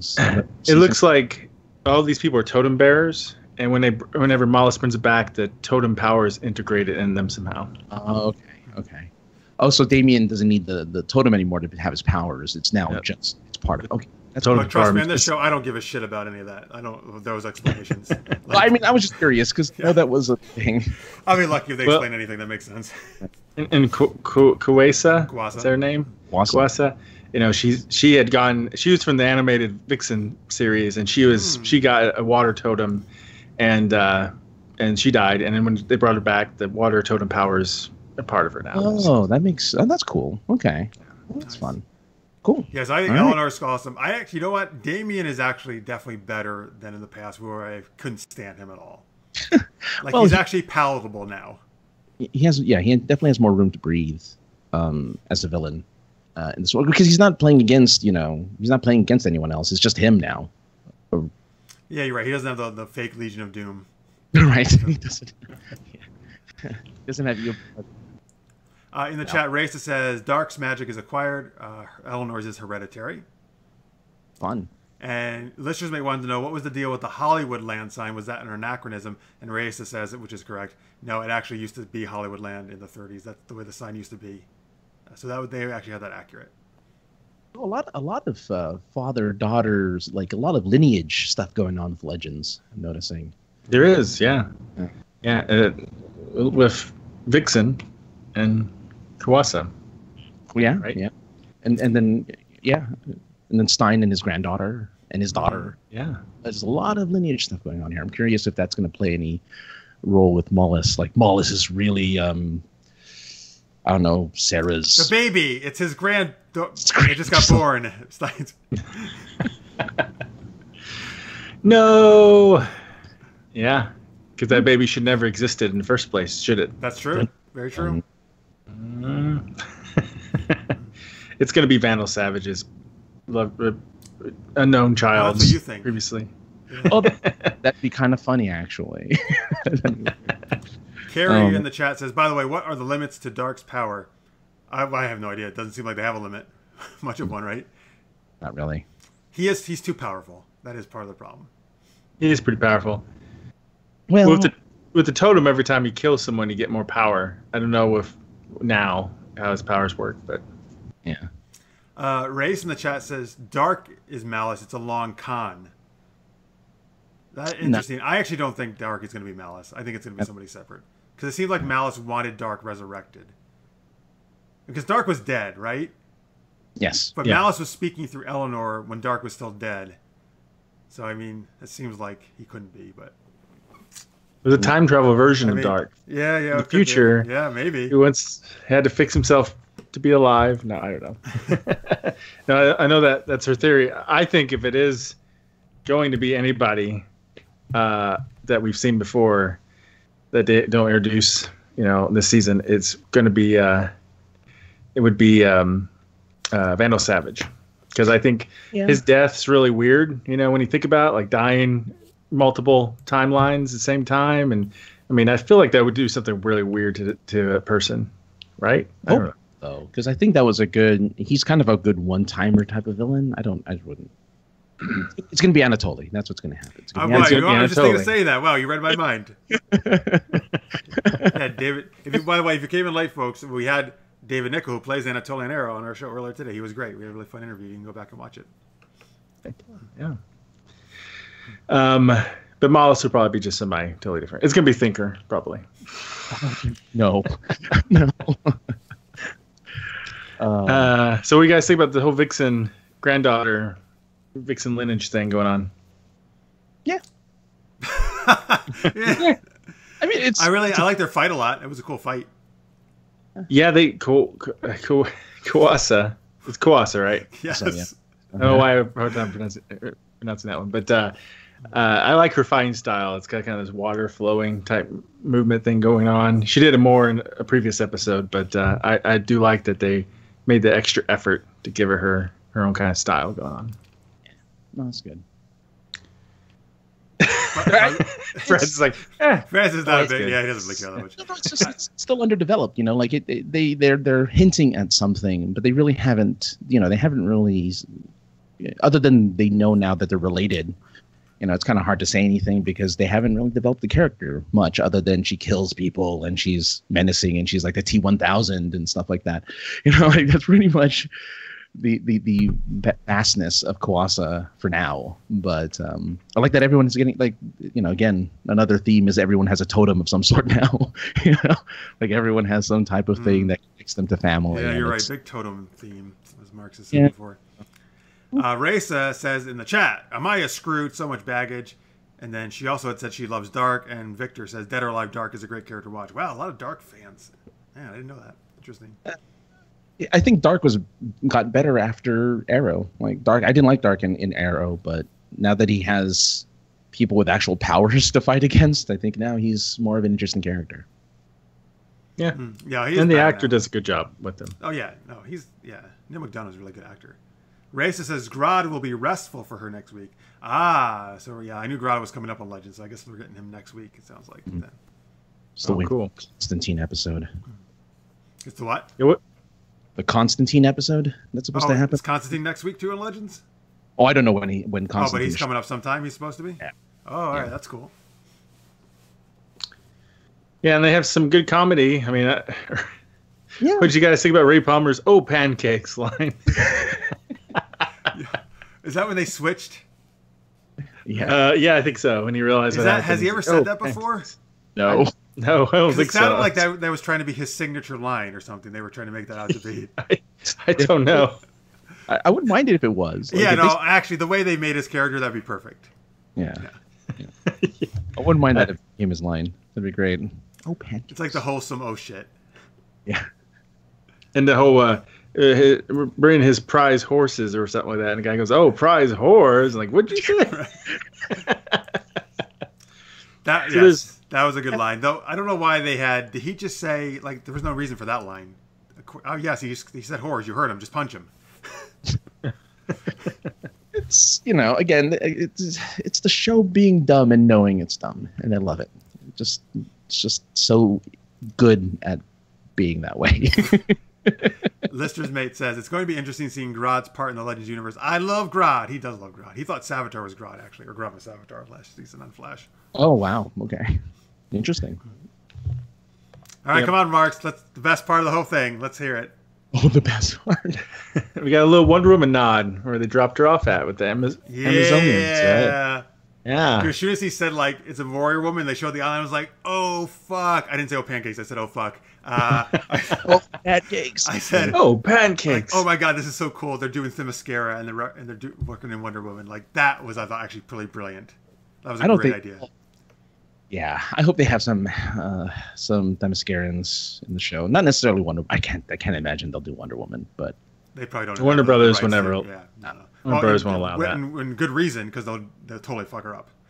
Yeah, but I think they can do Scarin. Like, they can do somebody from. I don't think they will, though. I think that was a throwaway. Okay, just to kind I would love to see it, but it was a damn good one, though. Yeah, it was a good nod. It was a nice nod. And they've mentioned Atlantis a few times on Earth 2, right? True. So, but I don't know if we'll ever get Aquaman. We'll see. Yeah, it's just one of those things they like to do where, they'll put these little references in for the fans like us, which is always nice. It was very nice. I was a huge fan of that. But and that felt good, though, for where Helen could go, because she didn't want to go back to Greece, and Troy. So that was good to put in Themyscira. That would be a good fit. Does that kind of screw with history? Yes. Sure. Oh, actually, so going with their facts that the Trojan War actually happened and was real, and then absolutely that was one of the most memorable events, one of the most memorable events probably in history. That would have a catastrophic probably effect on history, to be honest with you. But then they say history said she disappeared like part of the way through or something. Oh, that's right. Is that how they explained it? Yeah. That was the loophole. Isn't that convenient? Sorry, hacking history. All right, that's fine, I guess. See, because I was actually going to say I've liked it more this season because they actually seem this season to take it more seriously. They're trying not to mess it up. They're actually trying to fix history, Yeah. And like even today, like Sarah was like, just do recon. Like, so they're trying to actually be, like under the radar and fix the problems rather than they used to always just basically cause all these problems. They just didn't give a shit, it seemed like. Yeah. Well, they run around in costume blowing up stuff. Yeah. So like that's why I can get a little bit more behind it this season, because I'm like, they're actually acting more like heroes. I know, don't call them heroes, whatever. But like they're actually kind of acting like it now. They're acting like legends. Acting like legends, yes. Well, when you're time travel, you don't wear superhero costumes. That's kind of a given. Right. Yeah, I mean, they did. Again, they did right by Hedy Lamarr, for instance. They corrected that ship, so to speak. With her not being a role in a movie. So I guess they are kind of taking history a little more seriously. So that's cool. Yeah. Yeah. I just realized of this week's episode, by the way, that Legends doesn't necessarily have to be a good thing, I suppose. They might just be called Legends because it's so legendary how bad they've messed everything up. Oh, yeah, I know. You don't have to be... It's like famous and infamous, right? Yeah. So that's a good point. Yeah, well, this season has by far been the best season so far. They finally found the right tone and voice for the show, I think, what they were trying to do. I agree. Good rhythm. I'm not going anywhere near that far, but I will say there's been 2 awesome episodes this season that I've loved before this one. And even if this episode is definitely tolerable, like it was pretty decent. But there's still, that doesn't make up for all the shit I've had to watch before this. It's so far the season's better than season 1 and 2, right? Oh, absolutely. Okay. Like I mean, dude, I tell you, man, after season 2, I was like, I didn't ever want to watch this show again. Like, and now I'm actually like, I'm okay with being able to watch it. Good. Good. All right. Alrighty, so we're gonna get how many Gideons are we gonna rate this? How about you, Francis? I really had fun. I enjoyed it and laughed. It's what I think Legends is kind of up there with Arrow right now, and the whole. Arrow. Boy, that's fine. I know you. 3.5 for me. 3.5. All right, awesome. Actually, you know what? Most of our viewers really like Legends too, so you're with them, man. I'm like the odd one out. You're an outlier, Jeff. I'm not. Well, yeah, odd one. Flash. Not really. See, Marks, you on the show pretend you like Legends more than off the show when you talk to me. It's gonna be a conspiracy. They're gonna like, your mic was hot. I hate Legends. It's so stupid show. I gotta start recording the pre-show stuff. Ouch. Hey, that's great. That's great Patreon stuff. Those are great Patreon extras. Right. Oh, that'd be Patreon. Find out what Marx really thinks about Legends. Yeah. See how big check he's getting from there. See how big check he's getting from Legends of Tomorrow. Yeah. He likes them. Raisa gives it a 4. And says Legends is her favorite DC show. Wow, awesome. With you. Victor says season 1 and 2 was like if he was the captain. Okay. All right. All right. So, Marx, what'd you give it this week's? I would give it. I think it's a strong episode overall, but not as strong as like Phone Home and Return of the Mac, for example. So I would give it a 3. And I get the song man again. Yeah. Definitely nowhere near the quality of those two, as you just mentioned. I'm going to give it 2.5. Gideon's. Right. Francis, actually for me, that's a pretty damn good rating for. Oh, that's good. Legends. That's true. Hey, your Legends is, that Flash is is your whatever. That's how it is. That's good. We have differing opinions, which makes it more entertaining talking. That's true, right? We're all like, it was great. We're done. Yeah. All right. So now we're on to our last show of the evening. It's Supergirl. This is episode 6 of season 3, called Midvale, written by Caitlin Parrish and Jess Cardos, directed by Rob Greenlee. See, Mark's all the nice, easy pronunciations I get. It's a conspiracy, I tell you. I know, right? In this episode, Teen, Kara, and Alex get in their mystery machine and are on the case to solve the murder of Kara's friend and try to patch up their differences along the way. All right. Is the Martian Pope Mobile the mystery machine? No, I just because it was like Scooby-Doo-ish, like teens solving crimes. I just wanted them to be in their mystery machine.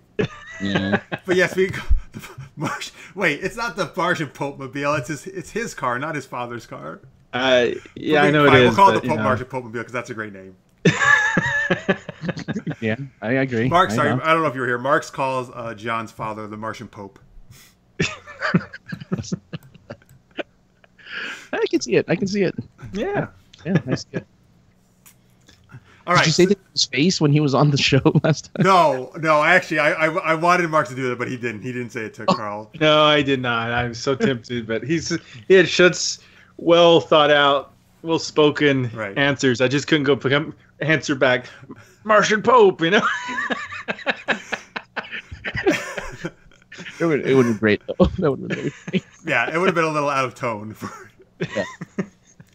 Yes, if you didn't see it, folks, last week we had Carl Lumbly, who plays Marin Jones. He gave me the correct pronunciation for that. Yes. And he was awesome. He was really good last week, so you can check him out on our show.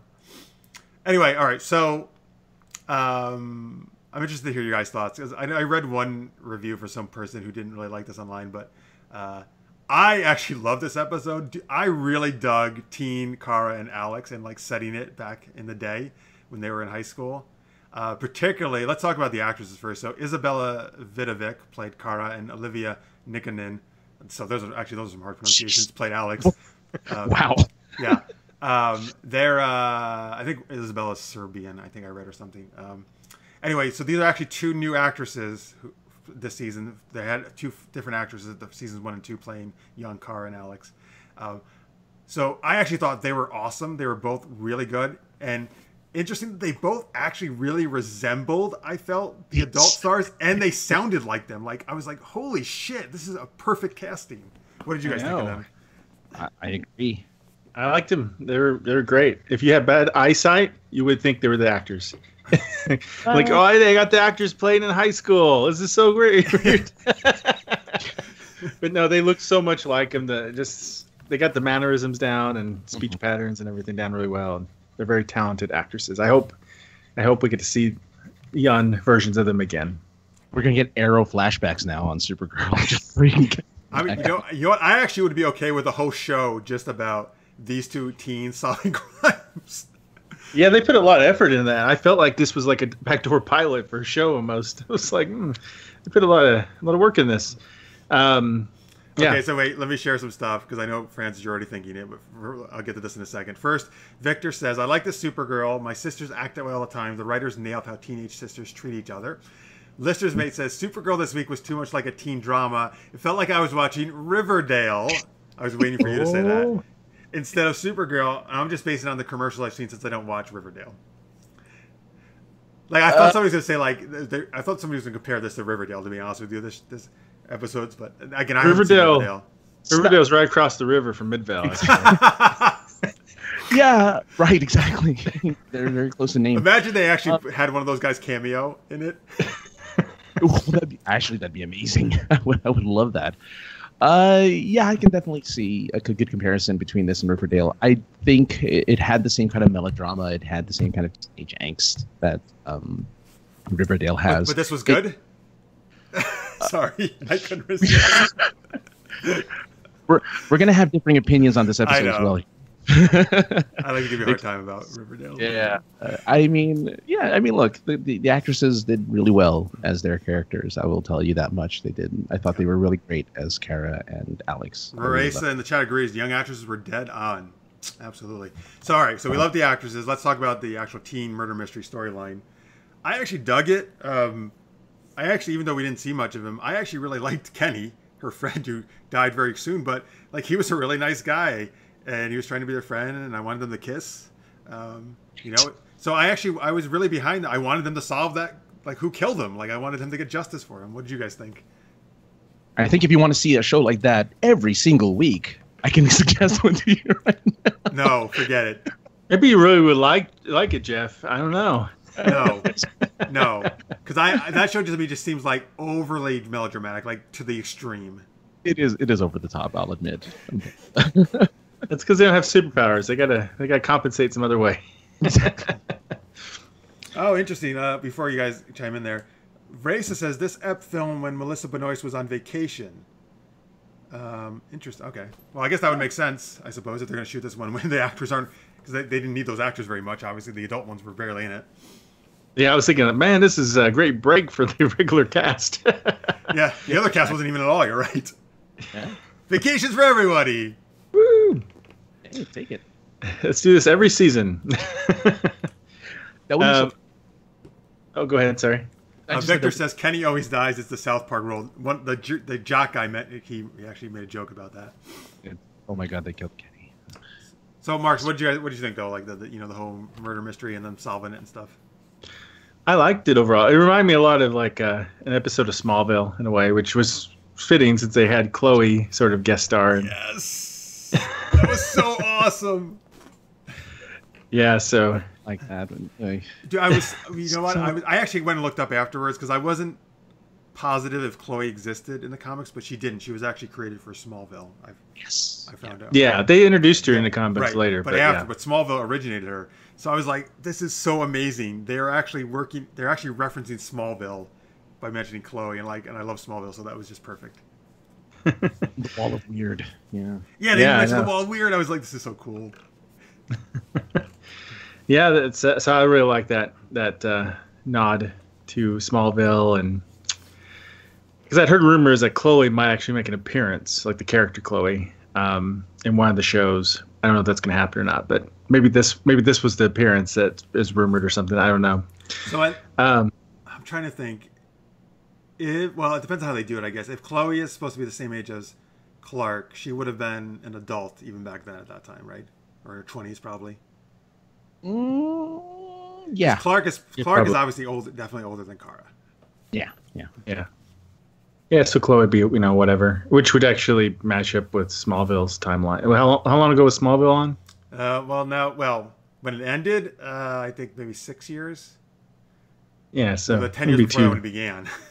I did read somewhere that it wouldn't match up, actually, because Kara's too young. She would have to be the same age as, if not closer to Clark's age, as an adult.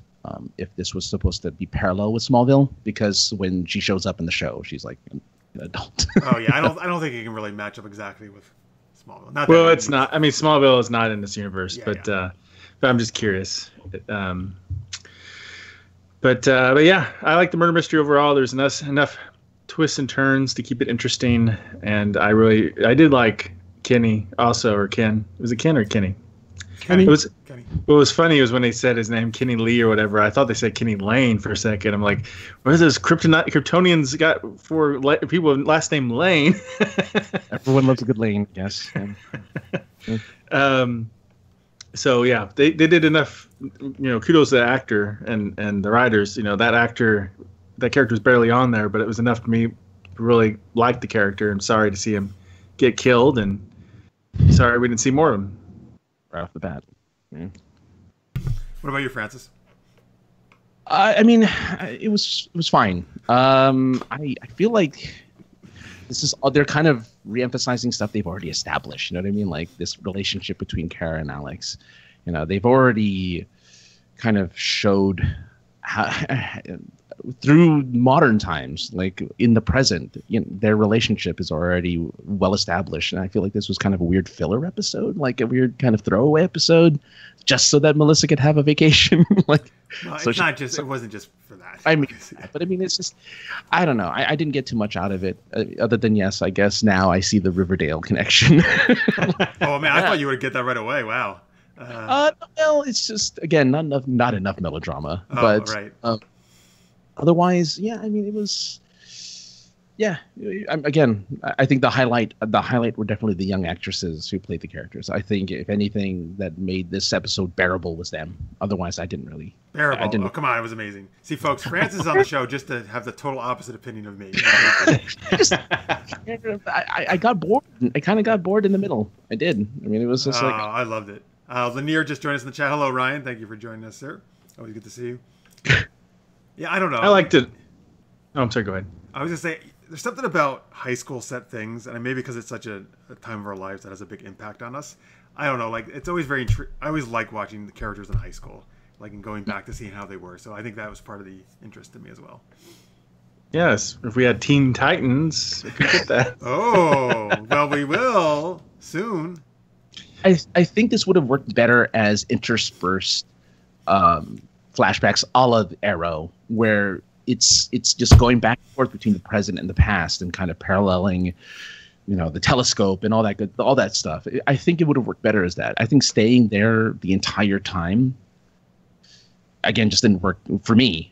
Even though, again, it was the only way they could fit in the Chloe Sullivan business. Like, I don't think they could have done it during smaller flashbacks, but it was a good way to kind of put that little Easter egg in there, which was a lot of fun. But otherwise, yeah, I think it would have been better off as just smaller things, because I don't know what the point of that episode was. Like, I don't know what the point of this episode was. Well, I actually liked that they stayed all in the past. I actually felt like they could tell a better story that way. And so the point, I think, was to help Alex and Kara move past their current relationship things, right? And I guess by telling a story in the past, they wanted to try to show it, the movie past it, rather than actually address it in the present and kind of bring all the melodrama out there, I suppose. I think is what they were trying to do. They were trying to do it in a different kind of way than you would used to seeing it. Okay. That's my guess, anyway, is what they were trying to do.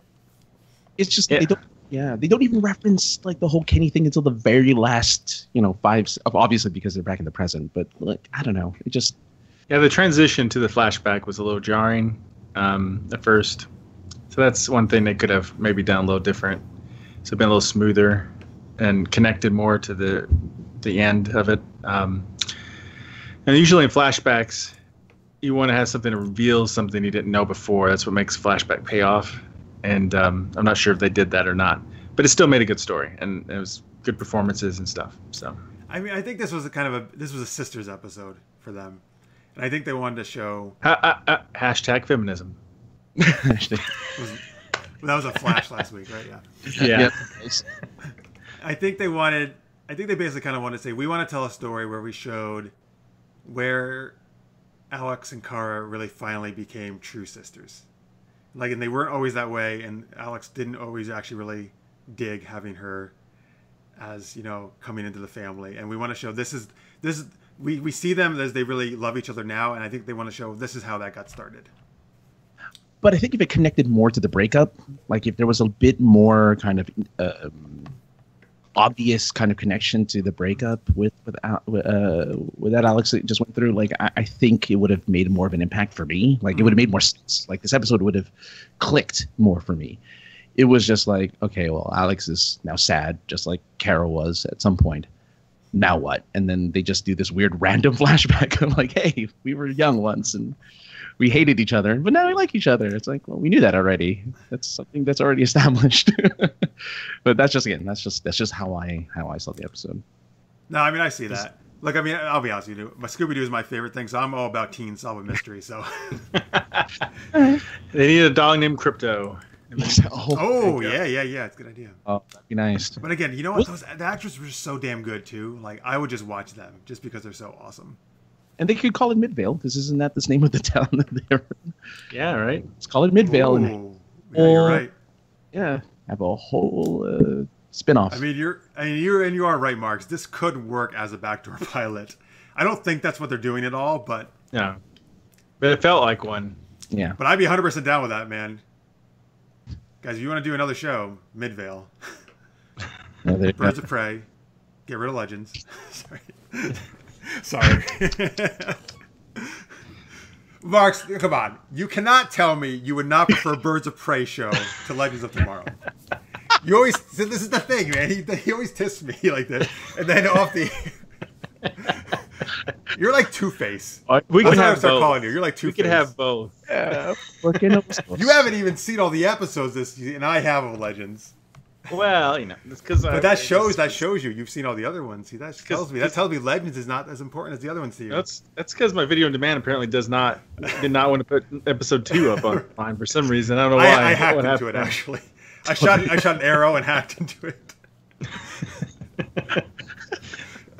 No, yeah. Birds of Prey would be great though.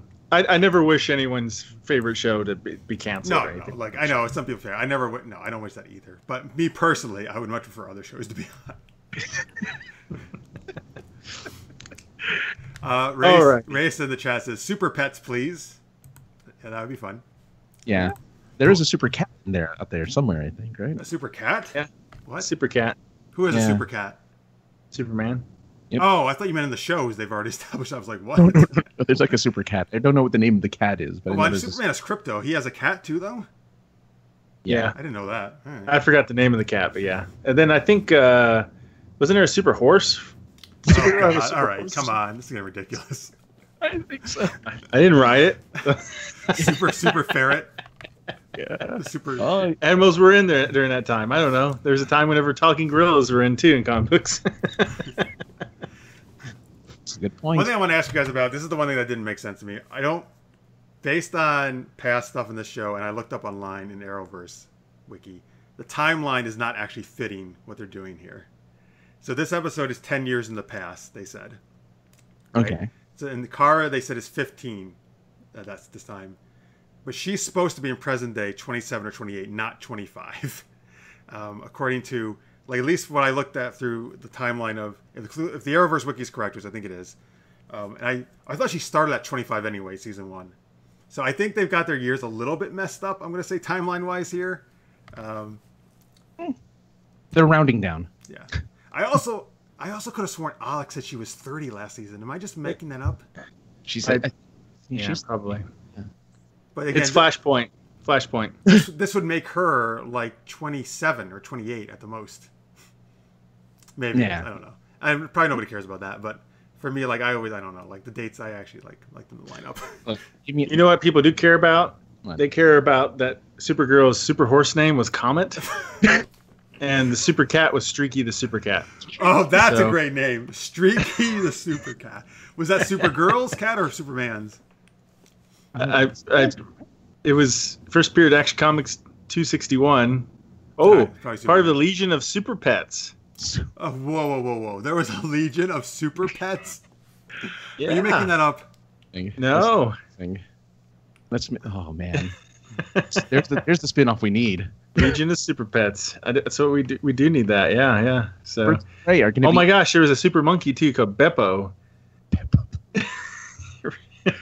So Birds of Prey are going to be actual birds We're not gonna have like. Oh my! Oh wow! I'm just seeing a picture of all 4 of them together as a legion of super pets. They gotta do something on that. Oh, they're gonna do a Legends episode. That would be perfect for Legends, wouldn't it? I think so. So the pets were their own team. They weren't like helping the heroes. No, I think they were helping the heroes at different times, but then they had their own. They formed their own team at some point. Oh, all right. So, could they talk? No, I don't think so. Okay.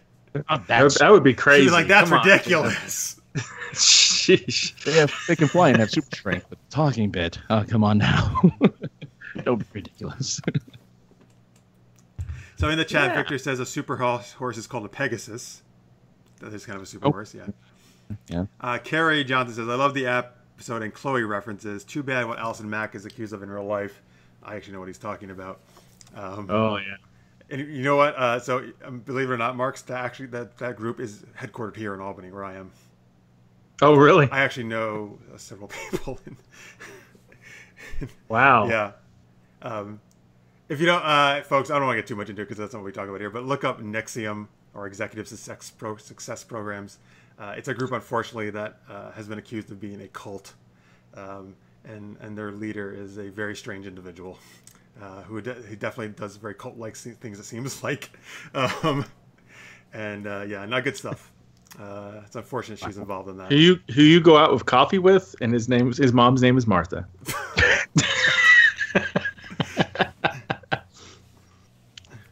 Why did you say that name?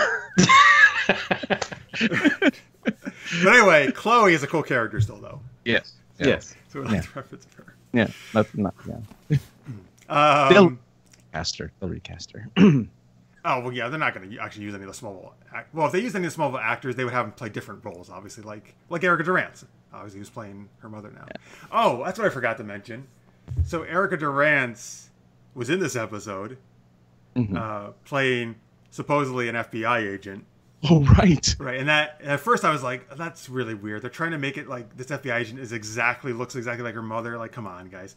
But then it was actually Jean shape-shifting. Yeah. So that made much more sense when they showed that. It's a weird choice to be like, I'm gonna shapeshift into an FBI agent you will recognize. It looks like your mom. Yeah, like just because your dead mom.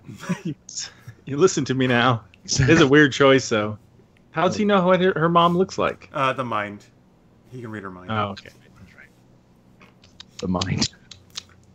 Come on, you saw what Carl kept doing last week. Yeah, that's right. He's very skilled at that. Yeah. Tom Welling going to make his appearance on these shows. Oh man, dude, I love Tom Welling. I would love that so much. I mean, he's busy with Lucifer now, which is good. I'm glad he's in a show. But I would love Tom Welling to be in the show in some regard. Some kind of cameo would be great. Yeah, I think that would be. And Mike Rosenbaum and anybody else.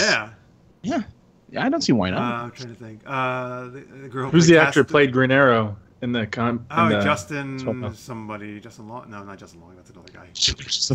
But let's put him in there too. Justin something. And the actress who played Tess Mercer, she was really cool. I mean, they're already doing it. Might as well continue to keep bringing people from these other shows.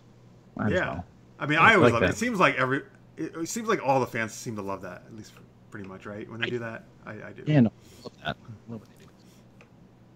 All right. Anything else you want to guys mention for Supergirl? I think that wraps us up. All right. That's it. We'll give this out of 4 capes is the maximum score. Francis. Yeah, let's start with the bad one. Yeah, this one. I mean, I want to be generous and give it, but I'm going to give it 2 capes. The acting, the girls were the two capes were for the 2 actresses who played those characters. Everything else, I just didn't care for. Marx. I'm going to give it was a strong episode. Those performances were great. It could be a backdoor pilot, but it was a little bit, the transition could have been done a little better with modern day. So that pulled it down just a little bit, but I'll give it 3 capes. All right. I love this episode. I loved all the past storyline. The actors were amazing. Let's bring Scooby and Shaggy on, and let's get in the Mystery Machine and make this a show. Midvale, I'm going to give it 3.5 capes. Oh, man. If they make a Midvale, that'd be amazing. It would be. See, you would watch it, right? Even though you just Why? But that's a different. That's a whole other. That's a different show. Yeah, I get you. Now that they have flashbacks in Midvale, jeez. Wait, and now we go to them even earlier. Yeah. And then we do just a show about Alex before Kara even came in. That's really the flashback you're looking for. Carrie says it was Justin Hartley who played Green Arrow. Thank you, Carrie. He says that actor, Justin Hartley, is on This Is Us right now. That's a very popular show. I didn't know that. Very good. All right, cool. There you go. Thank you. Thank you, chatters. You always provide the information for us. All right, that's it for us for today's show. Thank you very much. David Nykl, who plays Anatoly on Arrow, and of course was in Stargate Atlantis. We talked about all that earlier in this episode. So if you haven't seen it, go back, watch the very beginning. You guys see David, he was a lot of fun. And thank you, of course, to Francis for coming on and guest co-hosting. You want to tell people where they can check out your other stuff? Sure. Anything that I do will be at sinceresarcasm.net. I'm on Twitter at AKA the other guy. All right. In the chat, by the way, Carrie says 4.5 capes for me. Oh my God, he actually gave it above the maximum rating. Wow, great. Yes, Carrie, I'm with you. Thank you, Carrie. Balance my two. It's gonna. Yes, that's great. That takes care of that balances out. Yeah, your horrible rating for it. It wasn't really horrible. But... He's really a Marvel spy. Look at that shirt. Yeah, exactly. It's like it would have been better if Agents of S.H.I.E.L.D. showed up. Oh, right. Where's Agent Coulson? We need him. By the way, I haven't watched Agents of S.H.I.E.L.D. since season 1. And I saw the preview for the season premiere, which I didn't know was happening in December. And they're like in outer space. And I was like, oh my God, what is happening here? It actually looks kind of fun. But it's they go through different big shifts each season. It gets better and better. So. Yeah. All right, good. I hope not. Are you mean Legends better, or does it actually make more sense? It's good. I think actually. Is it? Yeah. Yeah. I think they were just kind of right out of the gate. They were kind of handcuffed what they could do because they had to wait for Winter Soldier to happen, right? And yes. Yeah. So that's a major handicap. They just went their own way. I mean, because they're different universes now, sort of. Like they're not connecting the TV and movie stuff anymore. So. Oh, they're not? They're making it totally separate on Marvel's? So. Well, for the most part. Like, they're never going to... Like, you're not going to see Agents of S.H.I.E.L.D. in Infinity War next year. You know, you're not going to see any of them. But they're going to reference it still, right? And the movie stuff probably. And... They'll reference the movie stuff in the actual TV show, but it's not going to be the other way around, which sucks. Gotcha. Yeah. Also in the chat, Victor gave Supergirl 4 capes and a bowl of ice cream. Look, yes, I love it. But people are actually agreeing with me. All right, awesome. No ice cream for you, Francis. I'll still give you some ice cream. You brought me that milk last time, even though I never got it. But it was a gallon. I guess you were. I know. So I can get you some ice cream if you get me a gallon of milk. What's your favorite ice cream? Mint chip. That's one of my favorites. Wait, is it called mint chip or mint chocolate chip? Mint chip. Yeah. That's your favorite too, Marks? I feel conspiracy. It's quite possibly my favorite. Yeah, I think so. Quite possibly. He has to be cagey. Yeah. Well, there's a lot of flavors, but that is one I go to quite often. It's like he's a secret agent or something. I can't reveal if it actually is my favorite. This is the agent. Legends of Tomorrow. Oh, I hate that show. Right. All right, folks. Thank you very much for. I was actually sorry. Wait, I almost forgot our own links. I got so excited about ice cream. Marks, tell people where they can check you out. You can find me over at marxpyle.com, where I have the podcast Genretainment that I co-host, where it's interview podcast and information about other projects I work on. And you can also find me over on Twitter at Mr. Marx. All right, and you can all the rest of the stuff I do is at supergeekedup.com. Marx and I will be with you tomorrow for Monday Night Mayhem. Actually, it is the conclusion of our very long-gestating, long-running Dungeons and Dragons campaign. Marx, as he shows there, he's like Arrow. He's a ranger. He's an archer in that game. I'm just shorter than a halfling. He's a halfling. Halfling ranger. Cool. But anyway, we've been doing this like a year and a half, so this is the conclusion of this big epic story. There's a huge reveal last week, actually, which we'll tell you again at the beginning of this, about the big bad. Much better than Dragon intro on Arrow. Maybe there's a twist. Maybe he'll be like, I'm actually a dragon. Yeah. that would be something. Twist. Anyway, hope you can join us. And even if you haven't watched us, don't worry, we'll catch you up, and we'll have a lot of fun. That's 8 p.m. Eastern Time at supergeekedup.com. And Friday nights I've been doing streams lately of different video games. If you want to tune in for that, always like seeing you guys. And yeah, and then let's see, I think that's everything. But also Patreon, remember, patreon.com/supergeekedup. That's a way where you can support what we're doing if you like our shows. You can pledge any amount you would like. Again, I can't tell you how much. It actually really does help us keep doing this stuff. Thank you very much for that. And if you're in the States, folks, please have an awesome Thanksgiving. Happy Thanksgiving to everybody. And actually, you're going to go watch Arrow on Thanksgiving. Very oddly, that they're actually airing the show on Thanksgiving itself. Yeah, You know that. And it's called Thanksgiving. The episode is titled that, actually. So it'll be Oh, cool. nice way to spend after you. If you're not going to on Black Friday, you can watch Arrow instead. And see him fight stuff instead of you fighting the shoppers. He's going to give bad guys arrows. Thanksgiving. And they're going to have a turkey on the end of them. Or mashed potatoes. Oh, yeah. Turkey arrows. Yeah. Turkey. Pumpkin pie arrows. I would like that. Pumpkin pie to the face. I would love that. I love pumpkin pie, man. I would take a pumpkin pie to the face if it was free pumpkin pie. Maybe not. I Sounds really dirty. do love pumpkin pie, though. That sounds dirty, like effigies.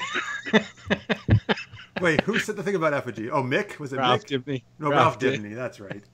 Oh, that's right. He was also listing girls' sizes. Oh, yeah, that's right. That's right. It's ridiculous.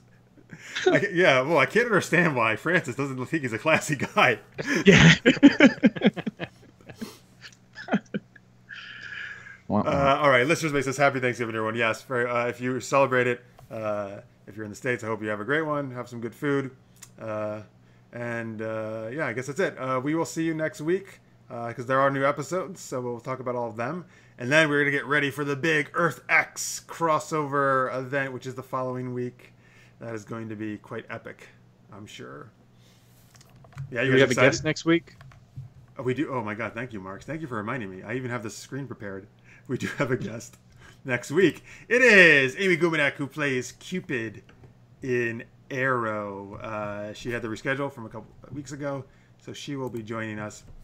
And then we got plenty of other guests coming up as well. Other actors for the show. We got Christina Bricado, who plays Lily Stein, I think the following week, and then I think the week after that is Jess McCallan, who's Ava Sharp on Legends.